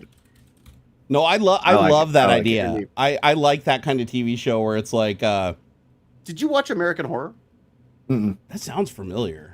American Horror Story. There's like 4 or 5 seasons of that. Yeah, each season's like a different spooky, completely different. thing. Yeah, I watched a little bit of the first one and quite liked it. I got to say. But, is this the one where it's like the side circus thing? That was one of the seasons. Yeah, every circus thing is the season. The circus one I think wasn't that the one with what's her name? Lady Gaga. Yeah, and I think Kim Kardashian's in that one, right? Oh, really? I need to go back and watch this because I only watched 2 episodes and I got pulled away from it. And I just forgot to come back to it. But it was pretty wild. Like I remember it was like it was pretty creepy. Yeah, it was like some of the characters they had on it were like really, really creepy. Some fun creepy stuff. Yeah, that was around the same time as God, what was it? Fringe. Fringe was cool. Yeah. My wife doesn't like the horror stuff, so I have to watch it all by myself. Like if it's even slightly scary, I gotta watch it by myself. Alone at night by myself on an iPad. Like I had Saw on the other night, and she left the room. Like I just wasn't even thinking. I just put Saw on, like the first Saw movie. It's like really campy, you know. But it's I put on, and she just disappears out of the room. And it's like 20 minutes later, she's like in the bathroom, like, why are you in there so long? She's like, I'm scared. I was like, what? She's like, you put Saw on, and I was like, well, tell me next time if it scares you. Like, I don't want to run you out of the room. I just put it on because it was there. I do my I talk about idiots, but to get to sleep at night, I watch horror movies. And then usually they get spread out over a couple of nights sometimes, and I'll just watch everything from just the cheesiest stuff in the world to some of the. And Jane's always complaining because she's like, when they're good horrors, she's like, you keep waking me up because you keep going like, huh, or whatever. It's a good jump scare, and I'm like waking Jane up with it. So yeah. I don't know what it is, but I like the Saw movies. A lot of people seem to think that it's like that they're really stupid. And some of them are. It didn't really. I think it's fun. I think it's just super over the top. Well, it's gone over the top now. Yeah. Like I feel like it's almost more fun now that it's silly. But you know what's a perfect example of that is Final Destination. I do like Final Destination. That's so much fun. Yeah. And I like those so campy, like just love it's just goof. There's no logic to it. It's just Isn't that the movie where you can't escape death? Like if you accidentally escape death, and then you can't stay ahead of it. Rube Goldberg stuff always happens. I love it. It's a Rube Goldberg death. Yeah, they're so fun. That's Lads, I'm so sorry to do this, but I'm gonna. No worries. Fine, go. Yeah. Just get out of here, man. Fine, man. Clear. Well, see you later, part-time. Tonight, burn. Tonight we have a baseball game to watch. Oh, that's right. Nice. Yeah, go Blue Jays. And we've got friends coming over for dinner, so I should probably right on. Probably help out a little. Yeah, I'll pull up for the Blue Jays because I just want to see Trump get pissed. Man. Has he weighed in on this?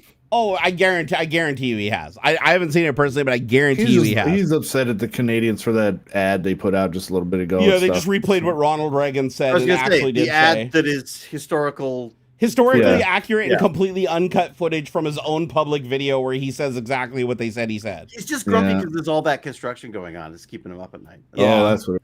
He's just fuck that dick. I don't like him. Gentlemen, it's been a pleasure as always. Yeah, man. We love you, David. Don't be a stranger. We gotta go. I gotta find a PAX. What are you guys? PAX West. No. PAX. Or did they rename it? Oh, is it PAX West now? Okay, because I know it was like PAX Prime, and then Then they did rename it, so it is PAX West now. Okay. Yep. All right. We should try to get in touch and go like, can we do like a tech talk at one of these things as well? I'm sure we could. Because I've done I've started doing the science of science fiction stuff at conventions now. That's what got me to the Netherlands. That's what got me to England and did a thing there. And it's kind of just a nice. I love it because it sort of refreshes the whole fan thing for me. Because instead of talking about a show that I haven't shot for 20 years, we can talk about the show again, but with a sort of a focus on what's the technologies and stuff that's good, science and stuff that's going on. So it's fun. And I could see it. I mean, I'm convinced we have to do a live show at some point. That would be. I'm down. I'm down. I would love to do that, and we'll come to you, Brian. Hey, if you guys can get within 100 miles of me, I will find a way to get there. Yeah, I mean, I'll drag myself behind the car if I have to. We'll do it. All right, David. Have a wonderful weekend, my friend. Thanks, everyone. Talk to you soon. Go. Peace out, brother. Go Jays. Go Jays. Who are they playing? Like the Dodgers or something like that? Is that what I heard? Yeah, the Dodgers. Okay. So, I don't know. I kind of want the Dodgers. Now that he's gone, we can say we want the Dodgers to win, too. No, I'm just kidding. I mean, I don't mind if the Dodgers win. That wouldn't be the end of it. I didn't realize that what's funny? I didn't even realize that we had a baseball league where, like, I'm not even joking. I didn't know we had a baseball league that was, like, international where we were, like, playing other countries. It's only Toronto. Oh, really? Okay. Because I was like, I had no idea. This is news to me when I heard it. I was on the news. I was like, what? Really? We actually go and play like another country? But it is just. Canada. It's literally only that one Canadian. Gotcha. Okay. Yeah. Because I saw that I had to do a double take. I was like, wait a second. We're playing. I'm pretty Canada? sure. I'm pretty sure. I'm sure chat will correct me in a minute if I'm not. I just found it really weird. I was not expecting that at all when I saw it. I was like, what? We're playing another country? What? But hey, I'm all for it. I'm all for it, man. I think it's good. Good times. We need to maintain as much contact as we possibly can with our allies to show that we the people aren't the ones that hold the grudge against them. Right. There we go. Hey, I think I got our windows fixed there. You should have in OBS. You save this as a scene collection with the two of us. And then you save a separate scene collection with him in the middle of it, and you can just switch back and forth. Hold on, I'm gonna try something here. And you don't have to do it manually. Hold on, watch this. Wait, hold on here. Hold on. You're right. So, here. There we go. Got it. Okay. So now if I go, it already is. That's the funny thing is I created this as a duplicate scene at the beginning of the show. So now if I go here, there we go. Fixed. There it is. See, watch. Whoop. Yep. See. Whoop. Whoop. Whoop. Whoop. There we go.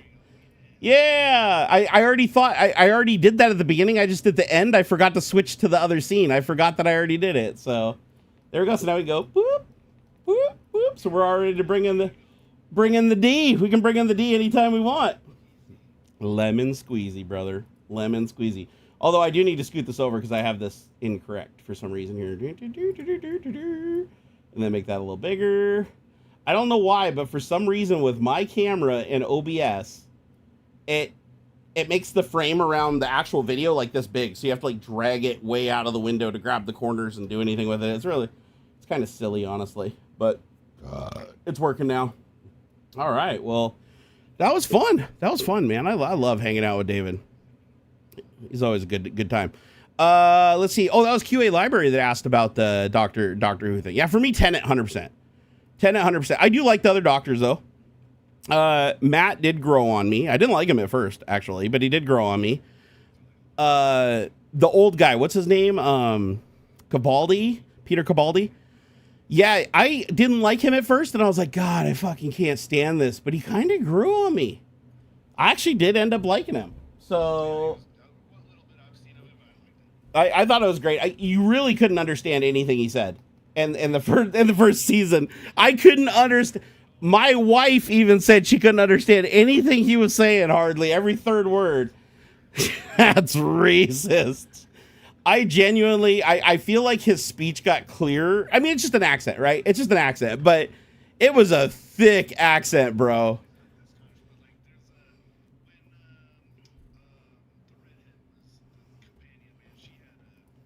Shit. Oh, shit. Hold on. Sorry, guys. I'm on it. Let's see what happened when I switched. Here, say something. Some stuff. Ah, crap. Yeah, you were muted. Shit. You broke it. You're back. Boo. Sorry. Boo. Sorry, guys. Always sorry. breaking things. Always breaking shit. That's me. Whack. Oh, God. If I didn't fucking break down every like 4 hours, Now somebody's saying my volume is low. Your volume's low? Here, hold on. That's what Steve says. Here, give me a check. Give me a mic check. Check. You're not low at all, dude. You're literally maxing. You're maxing out the bar. Okay. You are maxing out the bar. Shut up, Steven. You know what's funny? My volume level is lower than yours. You don't know. Shut up. What is it? Hold on here. I gotta check something here really quick. Nope, he's good. He's good. I'm checking certain accounts. There's certain sus accounts I've had to suss out today. Suss them out. So I just suss them. I don't respond to them. I just suss them out. That's right. The new policy around here. We just suss them out, man. Aren't technicals supposed to be at the start? We kind of restarted. So. Oh, Yorkshire technically Cabaldi's accent isn't that strong. I for some reason I understood him fine in the second season he was in. The fucking redheaded, I can't remember her name now, which is terrible. I really liked her. Julian something, I think it was. You can tell when she kind of like almost like slips into her natural accent. Yeah. The Scottish, heavy, thick Scottish. Like, yeah. I do really like her though. Like I did like her on the series. She did a great job. And the older the redheaded lady from the earlier episodes with Donna. I love Donna Noble. She was great. Oh, what a great character! I think the younger gal with the dark hair that came along toward the end of Matt Smith's or into Capaldi's thing. I don't remember the actress name now. Well, it was Clara. Clara was her, or Karen Gillan, thank you. But Clara was her character's name. She caught a lot of crap early on, and I don't know if that ever come around. I don't know. I thought I liked. She was a little sassy and whatnot, in a similar way to Donna Noble was. Wait, she's the lady that plays Guardians of the Galaxy. She plays that's Karen Gillan. Yeah. She was in that too. Nebula. Yeah. Yeah, I like her a lot. She's a great actress. Oh my gosh. Yeah. I'll just leave it at that so I don't have to sleep on the couch. But yeah. just saying, bro. Just saying. Hold on here. Al Walid, thank you for the $4.99 earlier. He said, "Love you, dude. Been watching you since I'm 13. I am now 25 this year. I'm so old. I'm so old and broken. Oh my God. I'm so glad to hear that." He said, "Hope everything works out for you." It will, man. Things have a way of working out, and if they don't, I won't exist, and I won't have to worry about it. That's the wonderful thing Jenna about not Coleman, existing. yeah, that's it. Like Clara. I liked her. What little bit I did see of her before. I liked her there was a bit lot. of there was a bit of a crossover with Smith and Capaldi, I think. And you said she thought shit, or? Well, I remember there being a lot of pushback on her as a companion. I thought she made a great doctor. I thought she was pretty cool. I liked her. What I saw of her character was really cool. And so, who was your least favorite companion out of all of them? I don't know. I mean, if you like gun to my head, you had to make me pick Eccleston's first companion, the doctor. She was like a medical doctor. Let me see. I'm looking up the companions here. No, I love the first companion of the modern episode. Billy, played by Billy. What's her name? Billy Piper. Billy Piper. I loved her character. That was amazing. Oh, maybe I got the wrong. I don't think there's anyone that I really disliked. Yeah, that's what I mean. It's like I'd have to really. They'd be like mean to really. No, I guess it would be on anybody. When was Georgina Tennant in it? What? Rose Tyler was awesome. No, she was a medical doctor. I think I might be getting mixed up which doctor she was with. 2008, she was Jenny. Give me a freaking list. I know I'm going through it myself because I'm trying to figure out because I didn't see. How did I miss her? She was in 2008. She was in a season. Let's see here. Martha Jones. If like my life's on the line, it'd be Martha Jones. But nothing really against her. She's just like the least favorite, I guess. I think that's fair, honestly. And she didn't really have a who was the supporting doctor at that time? Was it that was Tennant, the 10th Doctor. Yeah, Tennant. Oh, so that was Tennant's. Yeah, that was my bad. I gotta go back and watch it because I don't remember any bad companions with Tennant. That's what I mean. It's like I guess you can't say bad companion. I guess it'd be just least favorite, right? Yeah, that's the only way I could really put it. Because I'm looking at him now, and because for some reason I remember there being other people, but I guess they weren't the companions. They were just like a guest star for a couple of episodes. Yeah.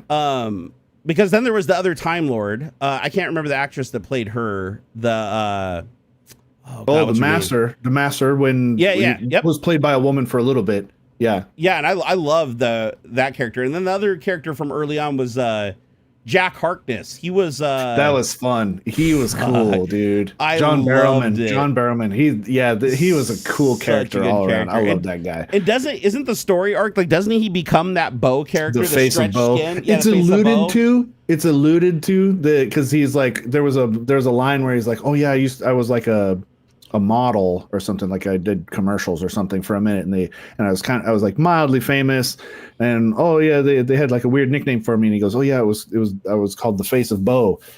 And then there is a character that's like from the future or whatever, or he's lived forever or whatever, and it's like this big face in a jar kind of thing, and called the face of Bo. Yeah. I thought that spin-off series that they did, what was that called? Torchwood. That was great. That was cool too. That was great. I thought that was absolutely amazing. More like street level stuff. Yeah. Or that was a lot of fun. I mean, definitely take some more edgier, journey. And I think isn't Jack Harkness, he takes on like a gay role.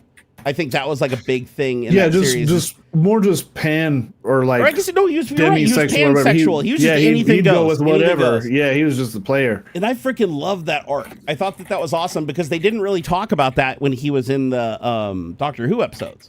But when they did the spinoff, they made that a main part of his character, and then he was just like the super sexual being. It like didn't matter. He'd just go after everything. But God, I loved his character. I thought he was an amazing character. Let's see here. Oh, Blue Varro, thank you for the 5 gifted memberships earlier too. Really appreciate it. Sorry guys that the frickin' Stream Elements is letting us down again. I need to just boot them. You know what I need to do is just use StreamerBot and have StreamerBot pull directly from the different sources. Like I should just use AI to write a proxy to pull PayPal directly. So if anybody tips anything like through not for here, but for like Twitch and stuff like that, where there's other platforms that they tip through that normally generate the event, I need to just grab that and hook it from the source and feed it into StreamerBot. And that way I won't be dependent at all on Stream Elements. Stream Elements, basically the only thing Stream Elements is doing is just managing that background. So like like right there, if you can see the screen right now, that's what it looks like without Stream Elements. Right. So they do like the pop-up, and basically it's just an HTML5 rendered page that goes over the top, and then if somebody tips, it pulls the events and it puts the things up on the screen. But that can all be done with StreamerBot. StreamerBot can directly interface with OBS Studio and actually turn on and off scenes and play sounds and run scripts and all that stuff. And now I have access to an AI backend that a company is working on that they're going to be bringing public here pretty soon that I'll tell you guys about. But they've given me full access to like all their AIs. Like unlimited access to it. And it's been awesome. It's like, so I can access it through their API layer, and then it like normalizes it so I can basically use like ChatGPT, I can use Gemini, I can use Claude, and I even image AI. They have a couple image AIs and stuff like that, and it's like all of them you could like nano banana, and you can use them all through like one API that they expose. And so once they're public, that'll be pretty cool. But in the meantime, they let me play around with it in exchange for me giving them, bug reports and telling them how the service works. Nice. And it's been great. So I need to start integrating that into live streams too, because I would love to have like a bunch of shit just tied into AI API. So like somebody tips, it can actually go into an AI conversation that's all decked out with prompting and everything to specifically handle that, and then use my cloned voice or whatever to reply back. There you go. So actually, you know what I should do? I should clone your voice and put it as my bot on Twitch. That would be hilarious. People just hear you in the background without your face. You're just like, hey, thank you, so and so, for tipping $1. And they're like, where the hell is he? Like, and kind of quiet, like in the distance, like way off in the distance, like, hey, thanks for subbing. Thank that you. would be funny, dude. That would be funny. Just like, and then if somebody says, "Hey, did I just hear Ox?" Be like, "What are you talking about? What are you talking about? I didn't see nothing. Like, what are you doing?" We hear Ox in the background, and then I just have AI just come up with random shit that you're saying, so they don't catch on that it's the same thing playing over and over again. Or what if I just made you a ghost? You don't even react to events. You just every once in a while, just off in the distance, echoey like that. You're like, hey, are you coming down to dinner? Hey, you want to play a video game? Excuse me. That'd be pretty funny. Yeah, I love it, dude. I know. I'm fucking beat too, man. Just rough week, man. Yeah, honestly, rough month. If I'm honest, like rough month. But I got to find a way to get some sleep though, because I'm dying here. I can't just keep taking 600 milligrams of caffeine every day. That's not. No, dude, not good for me. Yeah, that'll break your heart. Yeah, I just got to remember it's got to either be Monday or Tuesday. I got to go to the doctor at 8 a.m. get the blood draw. I'll have to do it again. There's no way around it because I ran out of my freaking testosterone stuff that they're testing for in the first place. But unless I get through the first test, they won't give me the testosterone to get to the second test. So it is what it is.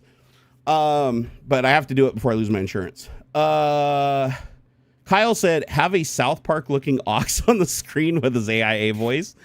I will tell you that Nano Banana is really good at turning photos into South Park characters. Huh. You have to fudge it. You can't say South Park, otherwise it'll reject the prompt. But if you say like, cardboard cutout style, hand animated cartoon from the 2000s or whatever to present, if you word it that way, then it gets around the censors and then it'll create the character for you if you upload your picture. Hey, Astario, thank you for the $5. And that actually fired an event. Wait, is it working now? That is the first event in the activity feed. I haven't touched anything. I haven't done anything. It just magically started working. Cool. Have you heard about the internet ID thing? If kids go on the internet, do you know anything about that? Is that the thing where like they're trying to make every porn site, like you have to log in with the internet ID or something? What is that? We need a little more specificity. Here, Australia has rules about being a certain age just for social media. There's a variety of laws in the United States about particular porn sites, like Florida. I think it's like Florida and a couple others. I think the EU or certain members of the EU are trying to push a similar sort of thing. Or is it the UK that's pushing some sort of ID thing for it's passing in where though? What? Like, I just looked it up here. So we need a little more specific. So it says the United States Internet ID typically refers to efforts to create a secure, verifiable digital identity system for online use, but there is no single national ID yet. Yeah. It says Texas. Okay, that's dumb. Yeah. No, I heard about that. If you're talking about the one that's in Texas, that one's proprietary. So that's state by state. It's not federal law. Yeah. Well, dude, and it's ridiculous. I mean, like any pushback, that's a total First Amendment violation. Not only that, but like, who gets to decide if the site is too edgy or not? Yeah, like, no, you just come around to what the decision by the Supreme Court, Hustler versus whatever the fuck it was, and it becomes you can't have specific laws. You have to bring up certain implementations of it. Like it's the pornography razor. I know it when I see it. Yeah, I feel personally like we need to stop slipping back into the whole Puritan bullshit. Frankly, take some fucking self-responsibility. Yeah. I'm sorry, but no. Like, look, I've been on the internet since the Wild West days, since 1994, 1995. I had accounts on websites when I was 12. Like, dude, I've seen everything from, like, dude who jumped off a building, splattered on the ground, heads being chopped off. Yep. Pain Olympics. Dude, I've seen it all. Okay, I've seen. Don't look up Pain Olympics though. That one sticks with you pretty hard. Dude, literal deaths. I've seen literal deaths. I watched fucking Faces of Death VHS tapes. I've seen. By the way, do you know that shit was fake? By the way, I always thought Faces of Death was real. It's fake as shit. Yeah, I'm not surprised. I didn't know that until I was an adult. But it just look, take some responsibility. Okay, like my parents. Well, my dad mostly was the one who kind of instilled in me the sort of rules of the internet and that kind of stuff. And I got away with all kinds of stuff. Like I said, I've seen and done things on the internet as an adult that are literally not available these days. Like you think the internet is bad now? Think about the crazy shit you could have seen back in the day before there was a lot of like content moderation and things like that on different on different websites and things like that. Okay, like somethingrotten.com. Like, remember that, dude? I remember I've seen so much weird stuff. And here's the problem: the only sites that will implement it will be domestic sites. If you're hosted in another country, they're not going to implement that, so they'll just go there. Tame. The internet is so tame these days compared to that. Okay, like I watched the Charlie Kirk video, man. I saw it. I didn't mean to see it. I didn't mean to see it, but I saw like the closest video. Yeah, I've seen the video of the Taliban cutting dudes' heads off. Same. Sadly, back in the early 2000s and stuff. Can I point something out that's really gross? Stuff. Really gross. Please don't send fucking people links to shit and think it's a prank when it's like somebody really dying. Yeah, that's whack. I had somebody send me a fucking link on. This was a long time ago. Now I'm smart enough to do that. I only click links that come from my friends that I trust. Oh, that's. I click on a fucking link somebody sends me, and it's literally a woman and her child getting fucking gunned down with an AK-47 in Turkey. By like some fucking there's some religious bullshit. Don't be that guy. And that stuck in my head so. It was one of those things where it started out as a regular video and then it just flips to the video of them just getting fucking gunned down. And I'm doing a double take and I'm like, what the fuck? And I had nightmares for like 3 weeks and I had to talk to my therapist about it. Like, it fucked me. And I've seen super fucked up shit, but that one stuck with me really bad.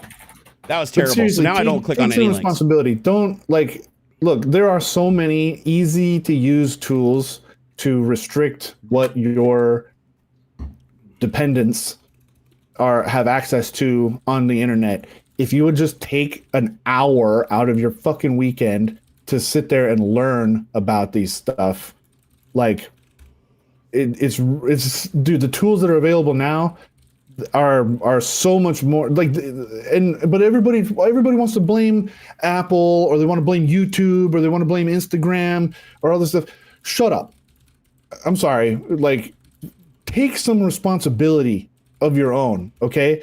Like, I remember when the internet first was like publicized and stuff. The rules are you're supposed to be 13 or older to be able to have like accounts and stuff. That is the rules. I'm with Bradley. The parents are responsible for controlling their kids' internet. 100%. 100%. Yep. Don't give your 10-year-old a fucking cell phone with unfettered access to the internet. Yep. Just be smart. Like, that's what kind of drives me nuts. Is I'm 39 now, so there's about a 25 or 30 year span of where I remember a time before the internet, and now I'm in the middle of a time where like the next generation has no clue. They've only ever been plugged in, and so they don't really understand like the underpinnings of it. Right? It's so easy. We have such an easy grasp of all sorts of information and things like that. That, like, I feel like adults have abdicated some of the responsibility that our parents had or took seriously. Like, it just blows my mind. It blows my mind. Kids using their full names as their usernames on social media. That's scary. They have no concept of like scams and stuff. Like, I hear stories about like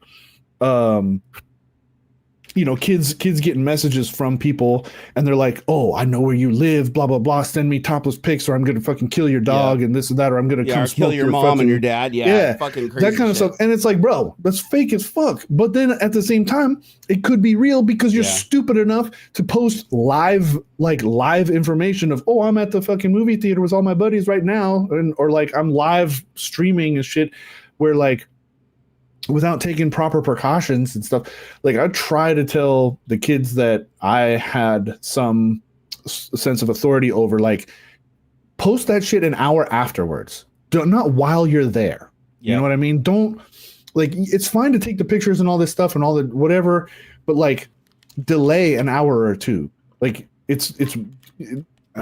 No, I had to learn the hard way, dude. I had to learn the hard way. I had people come to my hotel room because I snapped a picture in the hallway before going to my hotel room, and I didn't realize my hotel room number was in the background. And they took that somehow as an invite to come up and knock on the room, say room service, to force me to open the door thinking it was room service, and then be like, "Oh my God, I'm your biggest fan. Oh my God, let's hang out. Can I come in?" And I'm like, "Fuck, no, you're not coming in." I've taken photos from my living room window, like out across, like there's the bay, like there's Port of Tacoma right outside my window.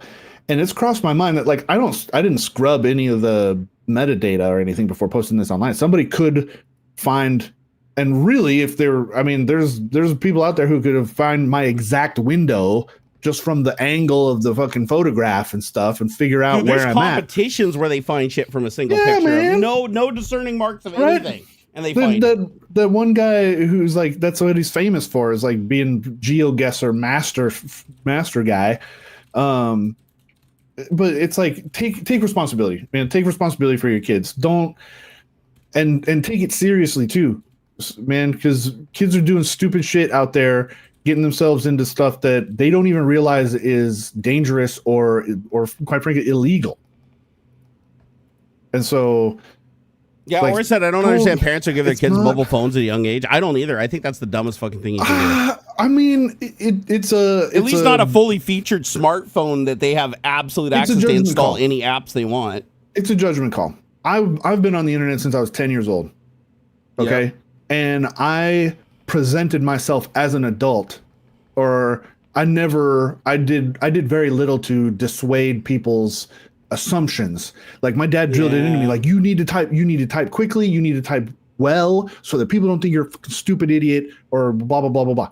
So I learned how to type quickly. My even today, my texting is way better English than my speech. Hands down, because I can't help it. It's been drilled into me for decades to be as articulate and as well spoken as I can possibly be, because it's a front. Like, girl meant guy in real life, right? Like, and so it's a judgment call. You know your kid the best. And to be fair, I trust my son a lot. I give my son a lot of trust.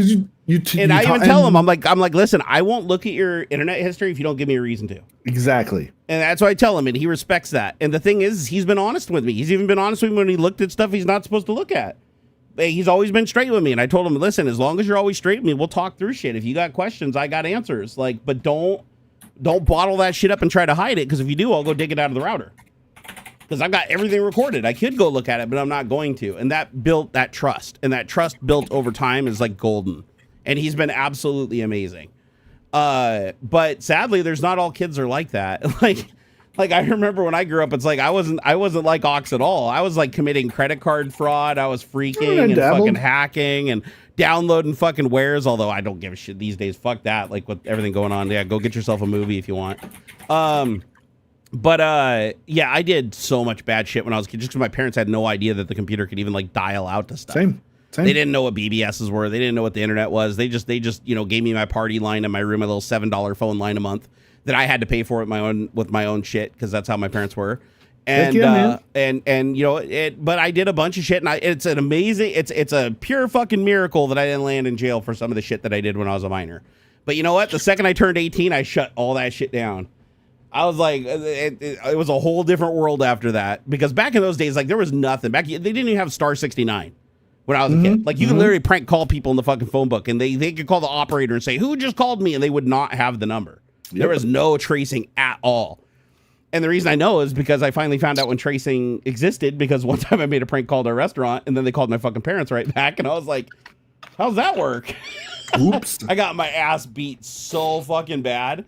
Locked in my room, missed 2 meals. Yeah, that was a bad one. But my parents soon realized that if they just threatened to take the computer away from me, that I'd like straighten up and fly right. Like, all you had to do was threaten the computer. You could take anything else away from me, didn't care. Take my video game consoles, whatever. But if you threaten to take the computer out of my room, I'd be like, no, I'll fly right. I'll do anything. But like my son, it's like my son has a laptop, but he mostly uses an iPad. He just uses an iPad for everything. Most of his socializing he does is in VR. And recently, I even trust him. He's like, hey, Dad, can I, it's okay if you say no, but can I try VR chat? And I was like, I've seen how you've carried yourself in a rec room. And I know VR chat's like a whole nother level of depravity. But I'm like, let's see how it goes. Let's go ahead and put it on there. You know what you should and shouldn't do. And, I kept an eye on him, and he did really well. Like, he did really well. When people are doing inappropriate shit, he'd report them. He'd warn them, and then he'd ban them, and then report them. And he did such a good job of not falling in, not getting pulled in. You can kind of hear, because he doesn't wear earbuds. You can hear it coming out of the VR headset. You hear what everybody's saying. And he handles shit so well. And so that earns trust. That earns trust, and he hasn't violated that trust. And I think it's amazing. But just taking your kid and throwing a phone to them and then not checking up on them, not talking to them about anything, just like leaving them in their world to just figure it out on their own, you're basically just letting the internet raise your kid. Yeah. And that's what happened to me. You know, I got raised by the internet. I got into a lot of bad shit, and it took a lot of stuff to make me see that as, whoa, I need to straighten up and do the opposite. You know, as I became an adult, I had better influences, you know, after my parents, and those influences helped sway me in the right direction. But if those influences hadn't come along, I could be really bad today, you know? So it's like, it is important as a child to have good influences around you. If you're just surrounded by bad influences, you're most likely going to fall into those bad influences.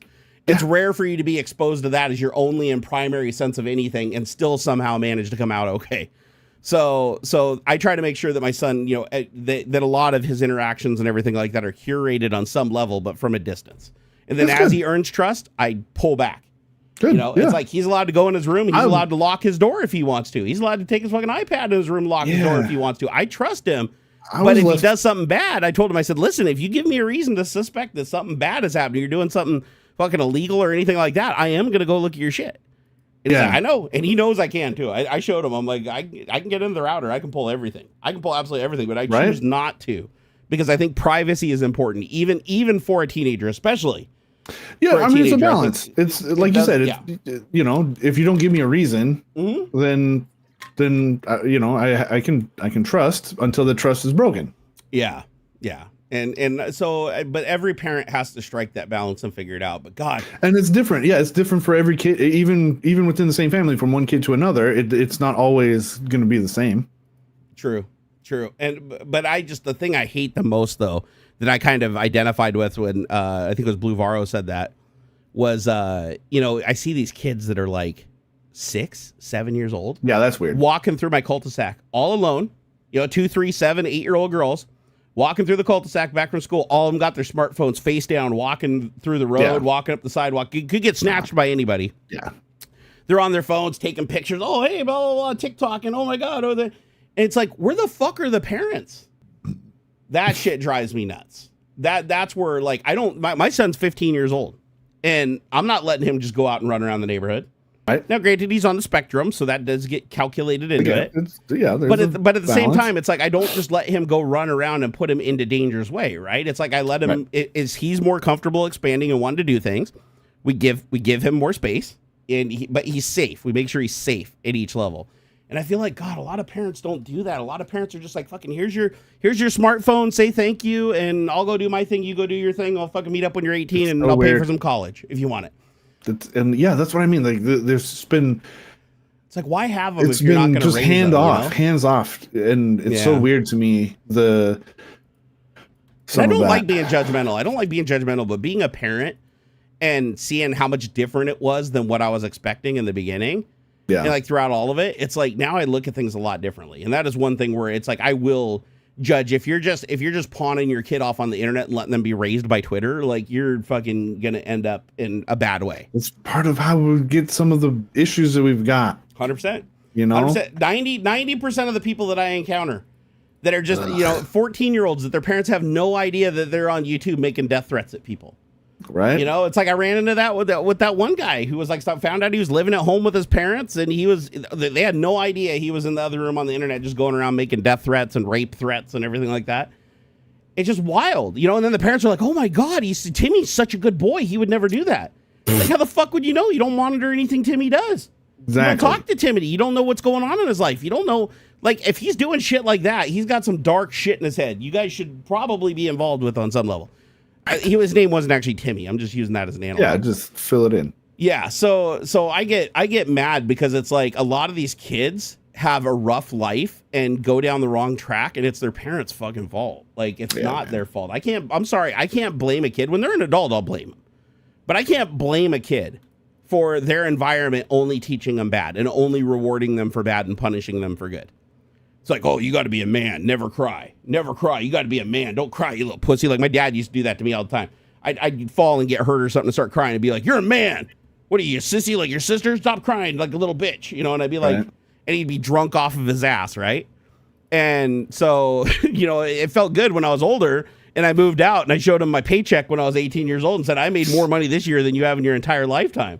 Right. You know, because he's always, playing on the computer, you fat fuck, get a real job. And he'd drag me out to do fucking drywall, and I'd get hurt and fucked up on the scene. No, we can't report it. We can't take you to the hospital because that'll go on OSHA, and then they'll investigate and blah, blah, blah, blah, blah. There's some rough shit in my childhood, man. But what it taught me is later on was that I didn't want to be like him. I didn't want to be like him at all. Yeah. But sadly, this generation, we're seeing a lot of kids that want to be like that, right? They're shown that, and they want to impress their parents, because a lot of kids do. Even though they say they don't, they really do. They want to be accepted, and they want to be seen as somebody who's like respected and want their parents' respect. And then they just do extreme shit to get it. And it's like, yeah, if you want your kid to do a lot of mean shit, you want them to have no emotions, and you want them to like fucking beat their girlfriends and shit, you're not a good parent. Don't have a kid.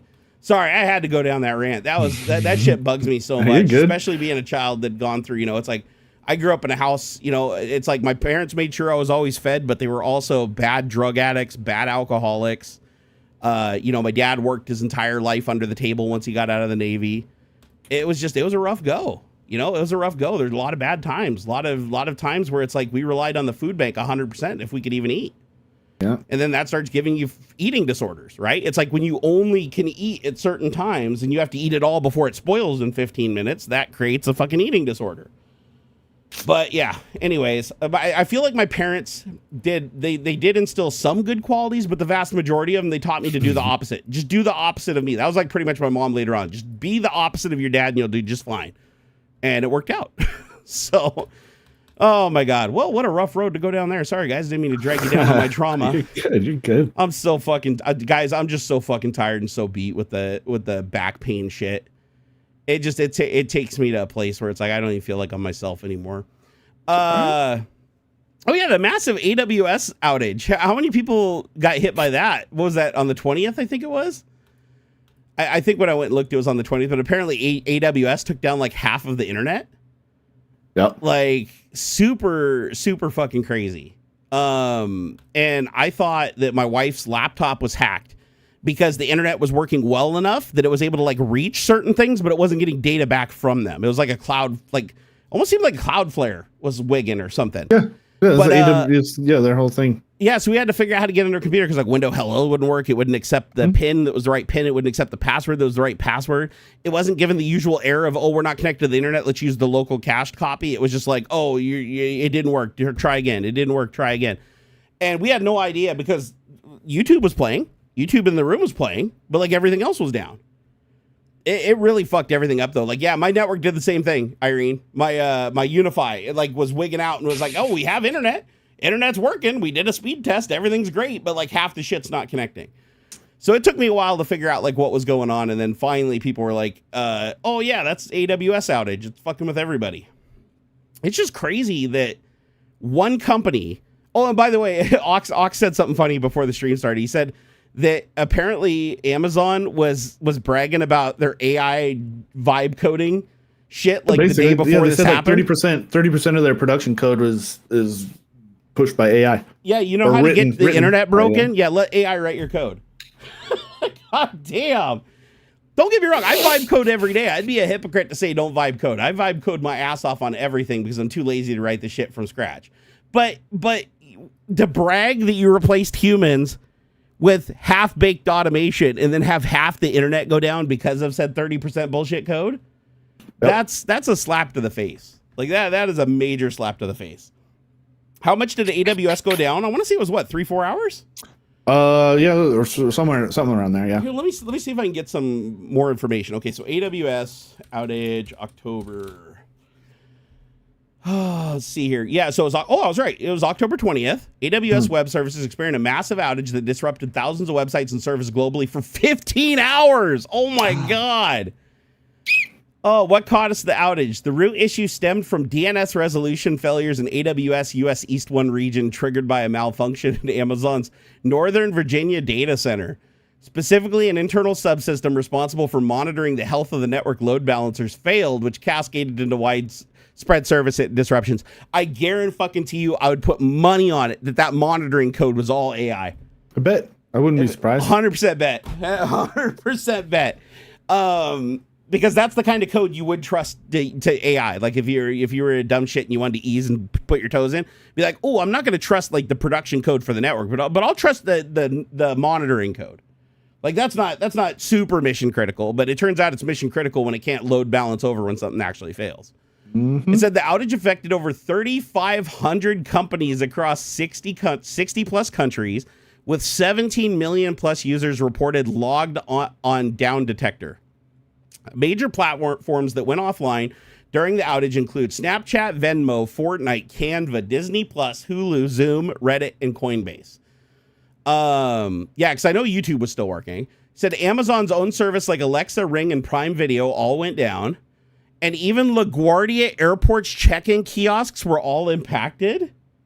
Imagine a big airport like LaGuardia, just everything just down. It says the outage began early in the morning on October 20th. Amazon began mitigation steps by mid-morning and issued multiple updates throughout the day. By 3:01 p.m., AWS reported that all services had returned to normal operation. And it's funny, that's about the same time my wife's laptop started working again, so... because that'd be 6 our time, right? If it's 3 on the East Coast, or are they ahead of us? I can't remember. Broader implications. Experts warn that the incident highlights the fragility of the global internet infrastructure and the risks of over-reliance on a few cloud providers. 100% agree. Actually, one of my biggest fears is how many websites rely on Cloudflare. Don't get me wrong. I like Cloudflare services. I love that they give out a lot of their services for free. And they do give, like, honestly, I don't agree with like a lot of their politics on certain things, but for most part, they do a pretty good job. But they really are putting all their eggs in one basket. Like if you are massively dependent on something like AWS or Cloudflare and you don't have some backup routing around that, you're setting yourself up for failure. Because even a company that has 99% uptime still has 1% downtime. And if that 1% downtime happens at the right moment, yeah, it could fucking make or break your visit. Or your business. Esta Bandito said, sitting in my car for seven freaking hours, almost a quarter of the tank gone. Oh shit, what's going on, Esta Bandito? The Microsoft outage caused, oh shit, 7 hours to cross the border during the outage.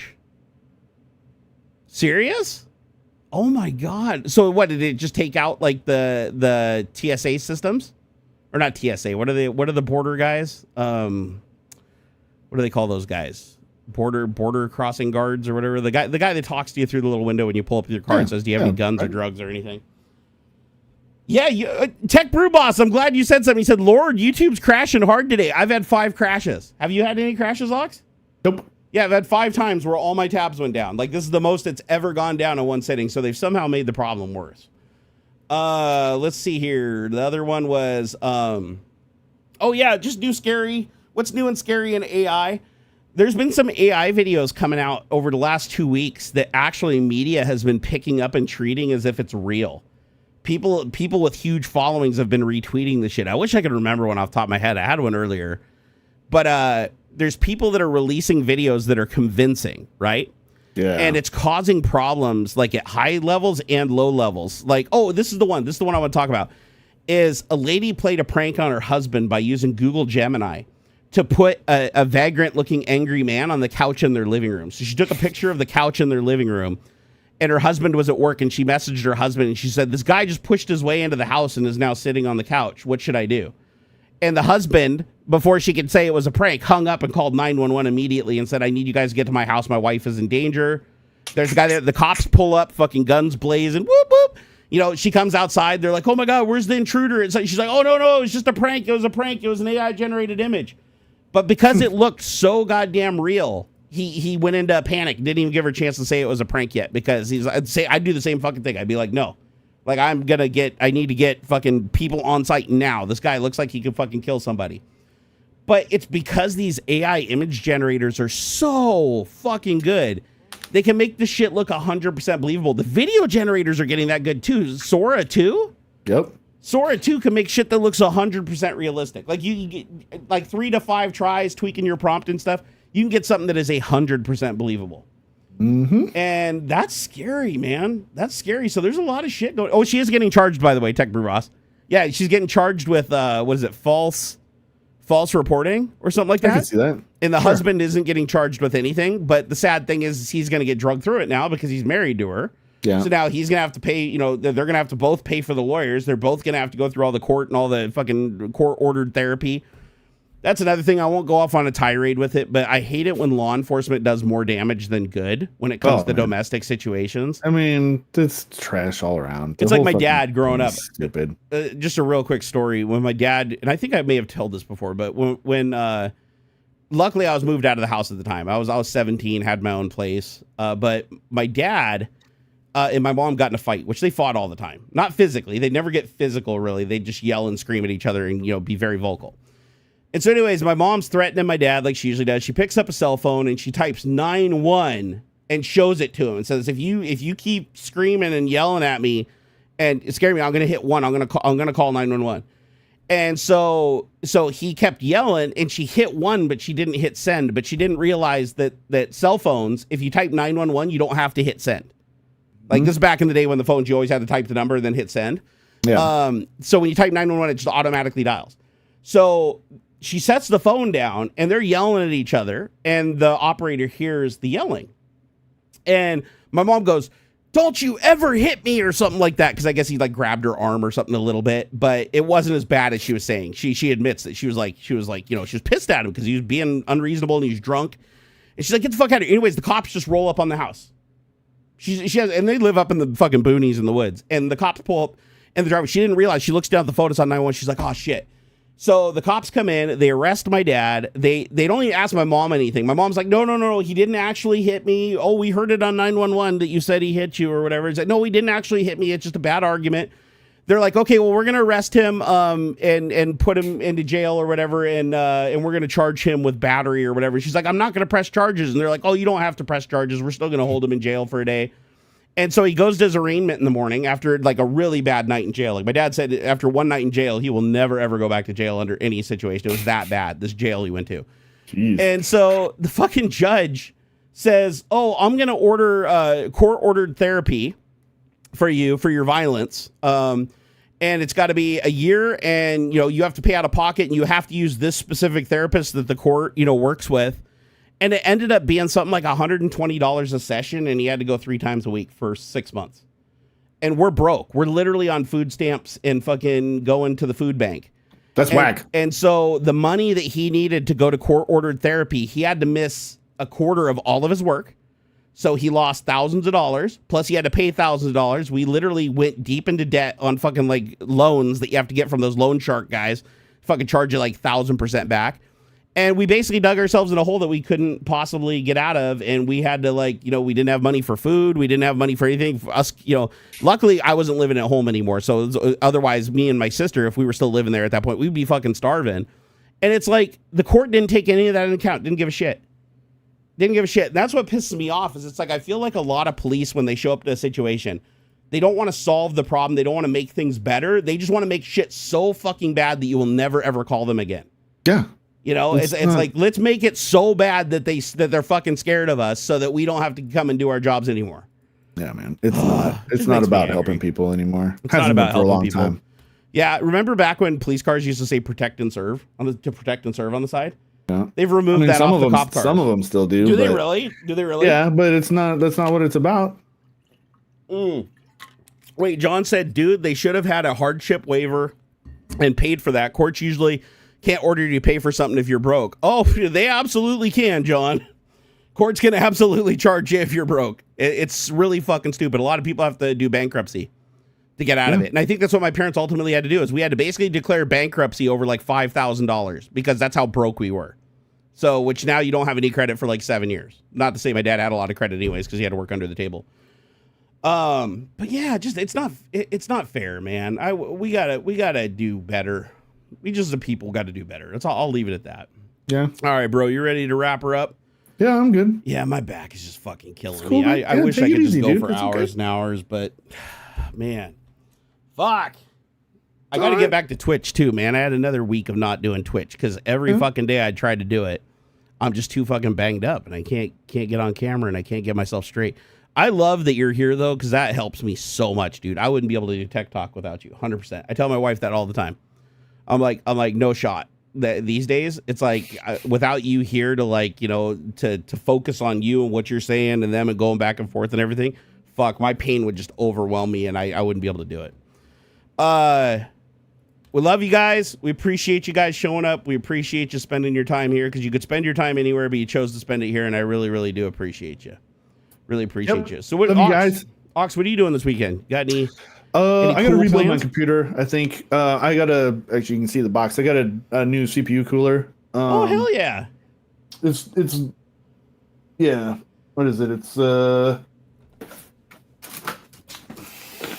Thermalright AXP90 X47. I got the shorter one because I need to clear 50 millimeters for it to fit in the case. But it has a 90 mil fan on it, 92 millimeter fan on it. Where the CPU, the cooler I have now, it's smaller. And every once in a while, my machine is just like shut off because the CPU. Yeah, you've been having CPU gets too hot. weird gremlins, bro.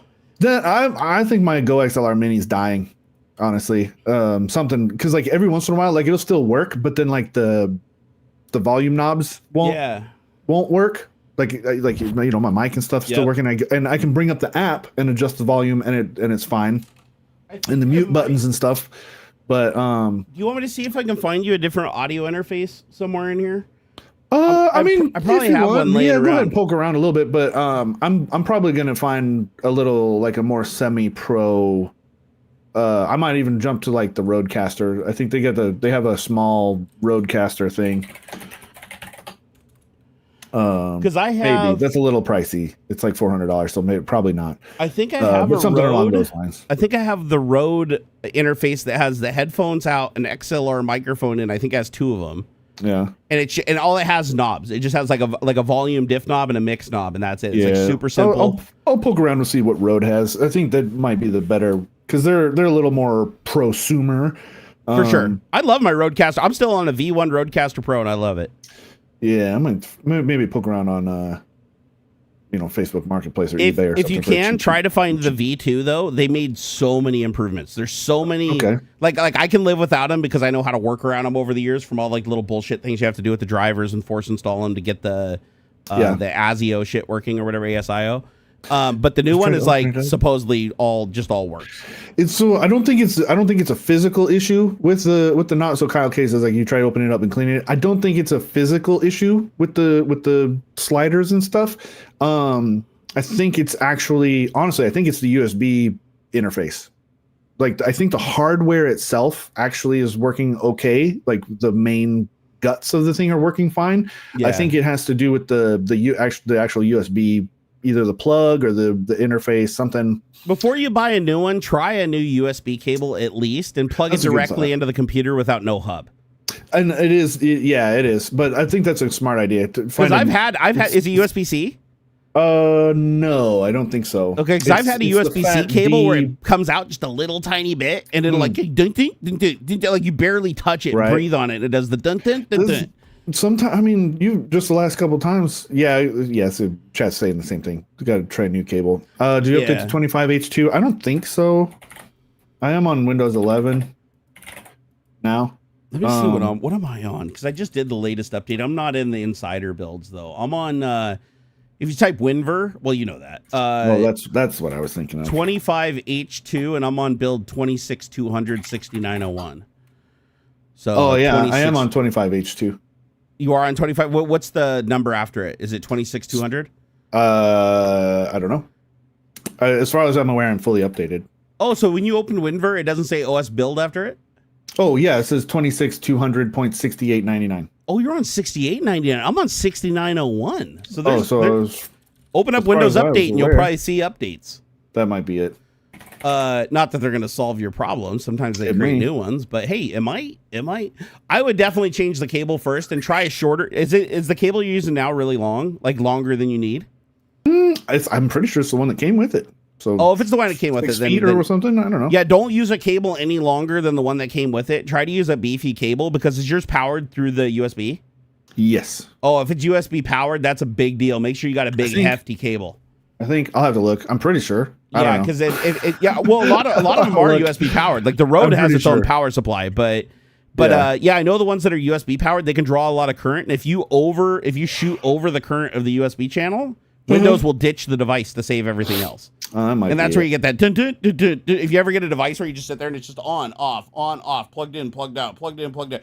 That's usually because it's exceeding the power, and you can go look in Event Manager and it'll tell you if that's happening. I do have a cumulative update for Windows 11 version 25H2, which is, it says 26200.6901. So I'll update.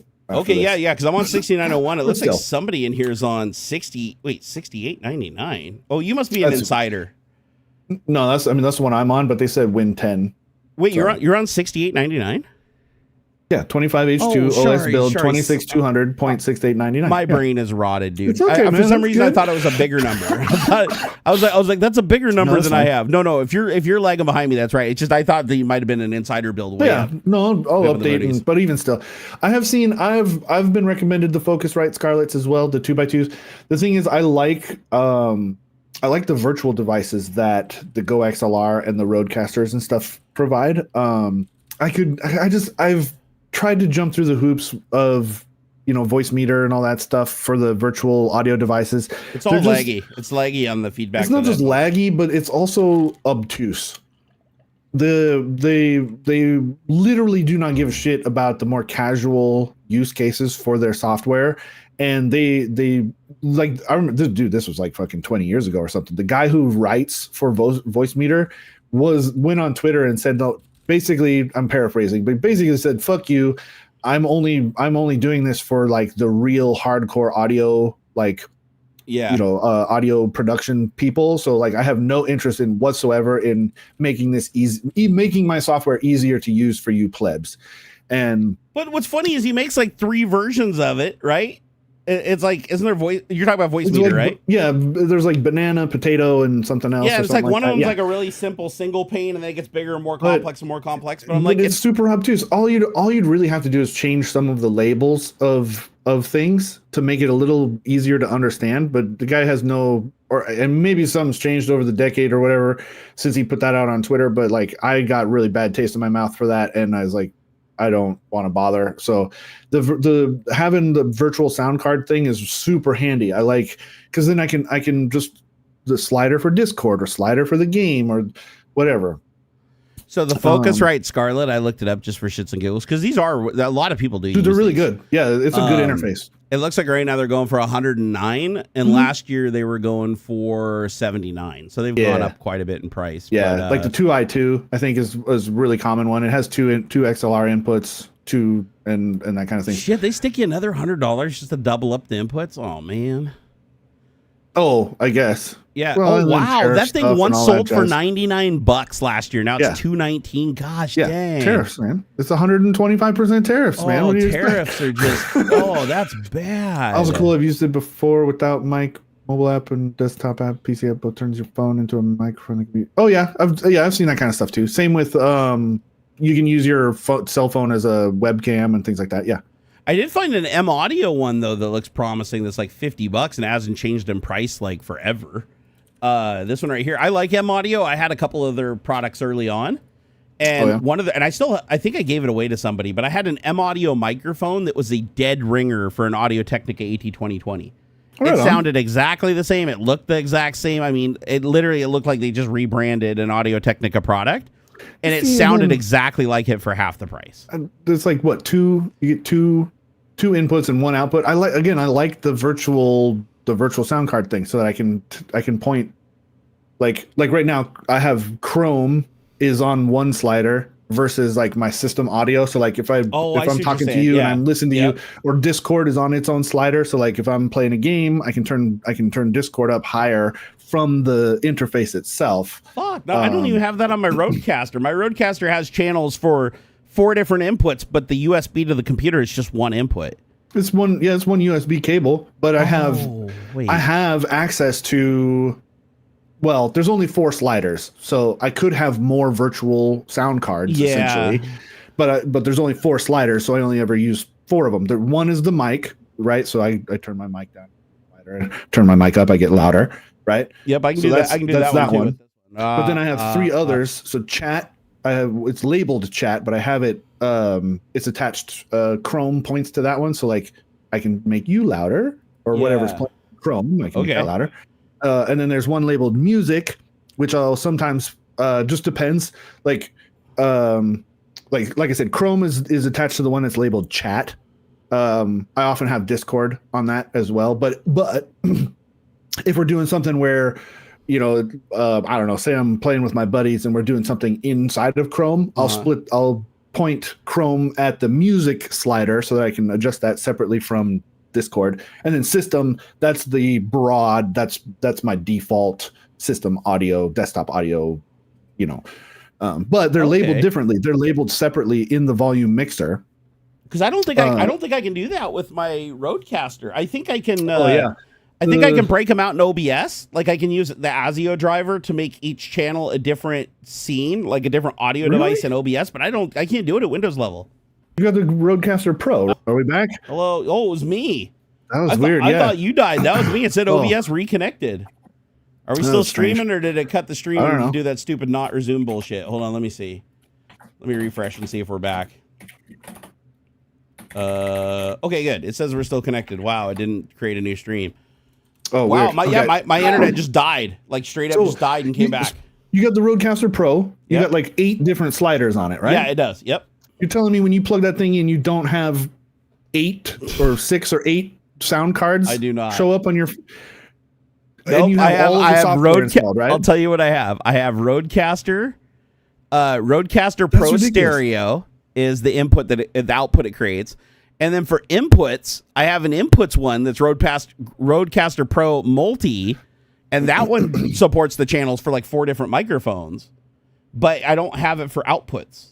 So I think yours allows you to use them either way, whereas mine only allows you to use them as inputs. No, they show. Well, that's weird. Yeah, they show up in system as separate sound. Let me see if there's a way to do that. Is there a way to make Rodecaster Pro V1 give me multiple output sound devices in Windows for the different sliders? Because I've never been able to get it to do that. I've only ever been able to break out the channels using ASIO. If it doesn't do that, then I'm not getting one. Because the whole point, want it. The whole point of the reason why I like this is because it gives me those 3 or 4 different sound cards, essentially virtual sound devices that I can point different apps to.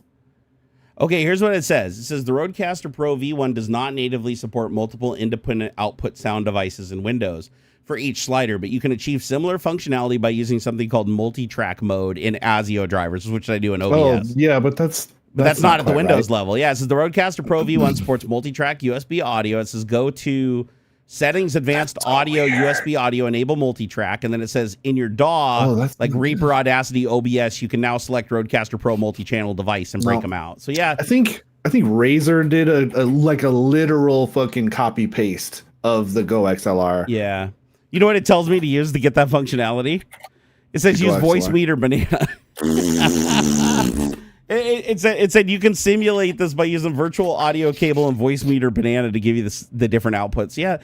See, and that's crazy. So yeah, no, I would not go with it. Let me see if the V2 does it. Does the Rodecaster V2 have that functionality? Because I know they updated a shitload of stuff with the Rodecaster V2.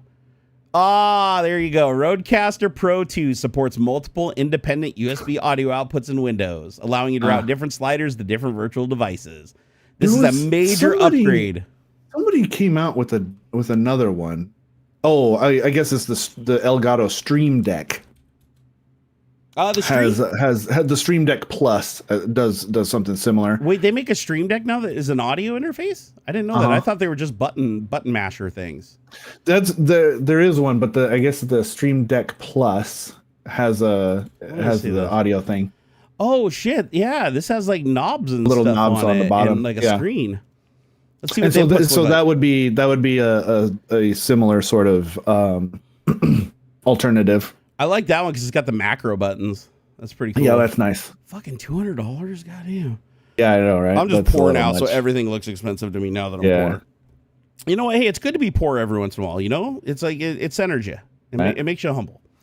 So wait, it's okay. So it has 8 keys, 4 dials, and a touch strip. Oh, so that strip is also touchable. That's neat.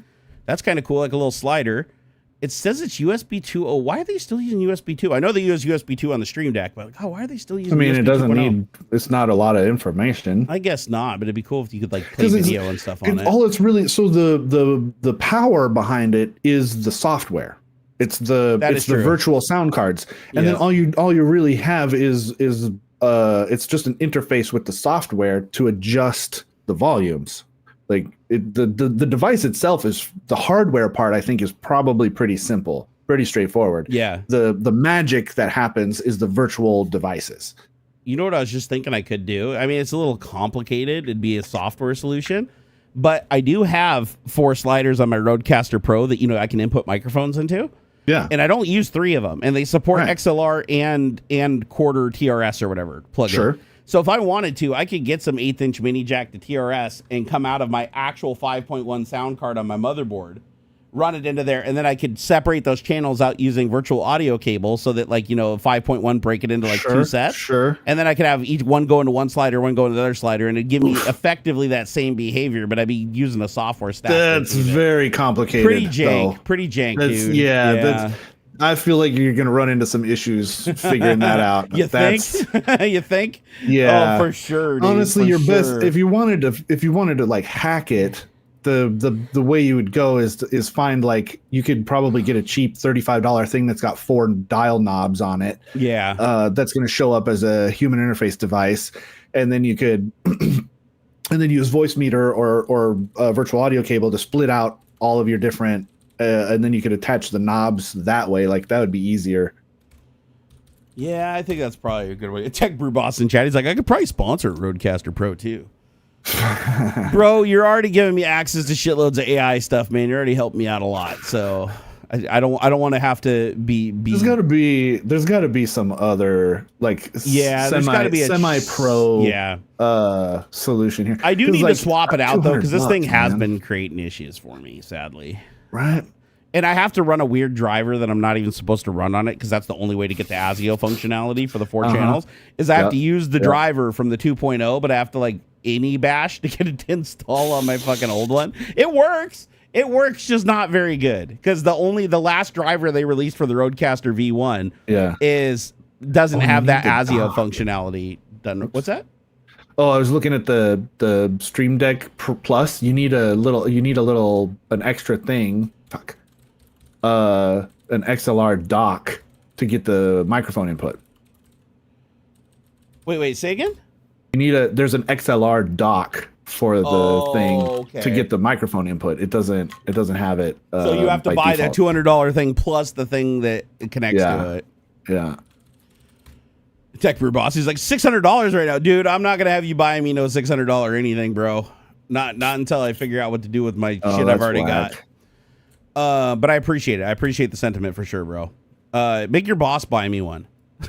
So, tell him I did a bug report, and most devs that's a solid day's work, man. The XLR dock so you can plug your fucking nice microphone into $120. What the fuck? Really? So as a bundle, to get the bundles, the Stream Deck Plus and the XLR dock bundle is $280. And that only gives you one input and one headphone. Is that one input, one headphone? Yep, one XLR input and one basically to monitor. Yeah. Yeah, that seems a little weird. That's fucked up, dude. Because I could get another Go XLR Mini for probably $250. So Elgato made the new Stream Deck. $190. I can get one from B&H right now, $189. Did you see the other plugins they got? Fuck. That's Elgato, that's extreme. Fuck Elgato. You know what I do like though? Not the price. The price is fucked. But you know what I do like about the setup?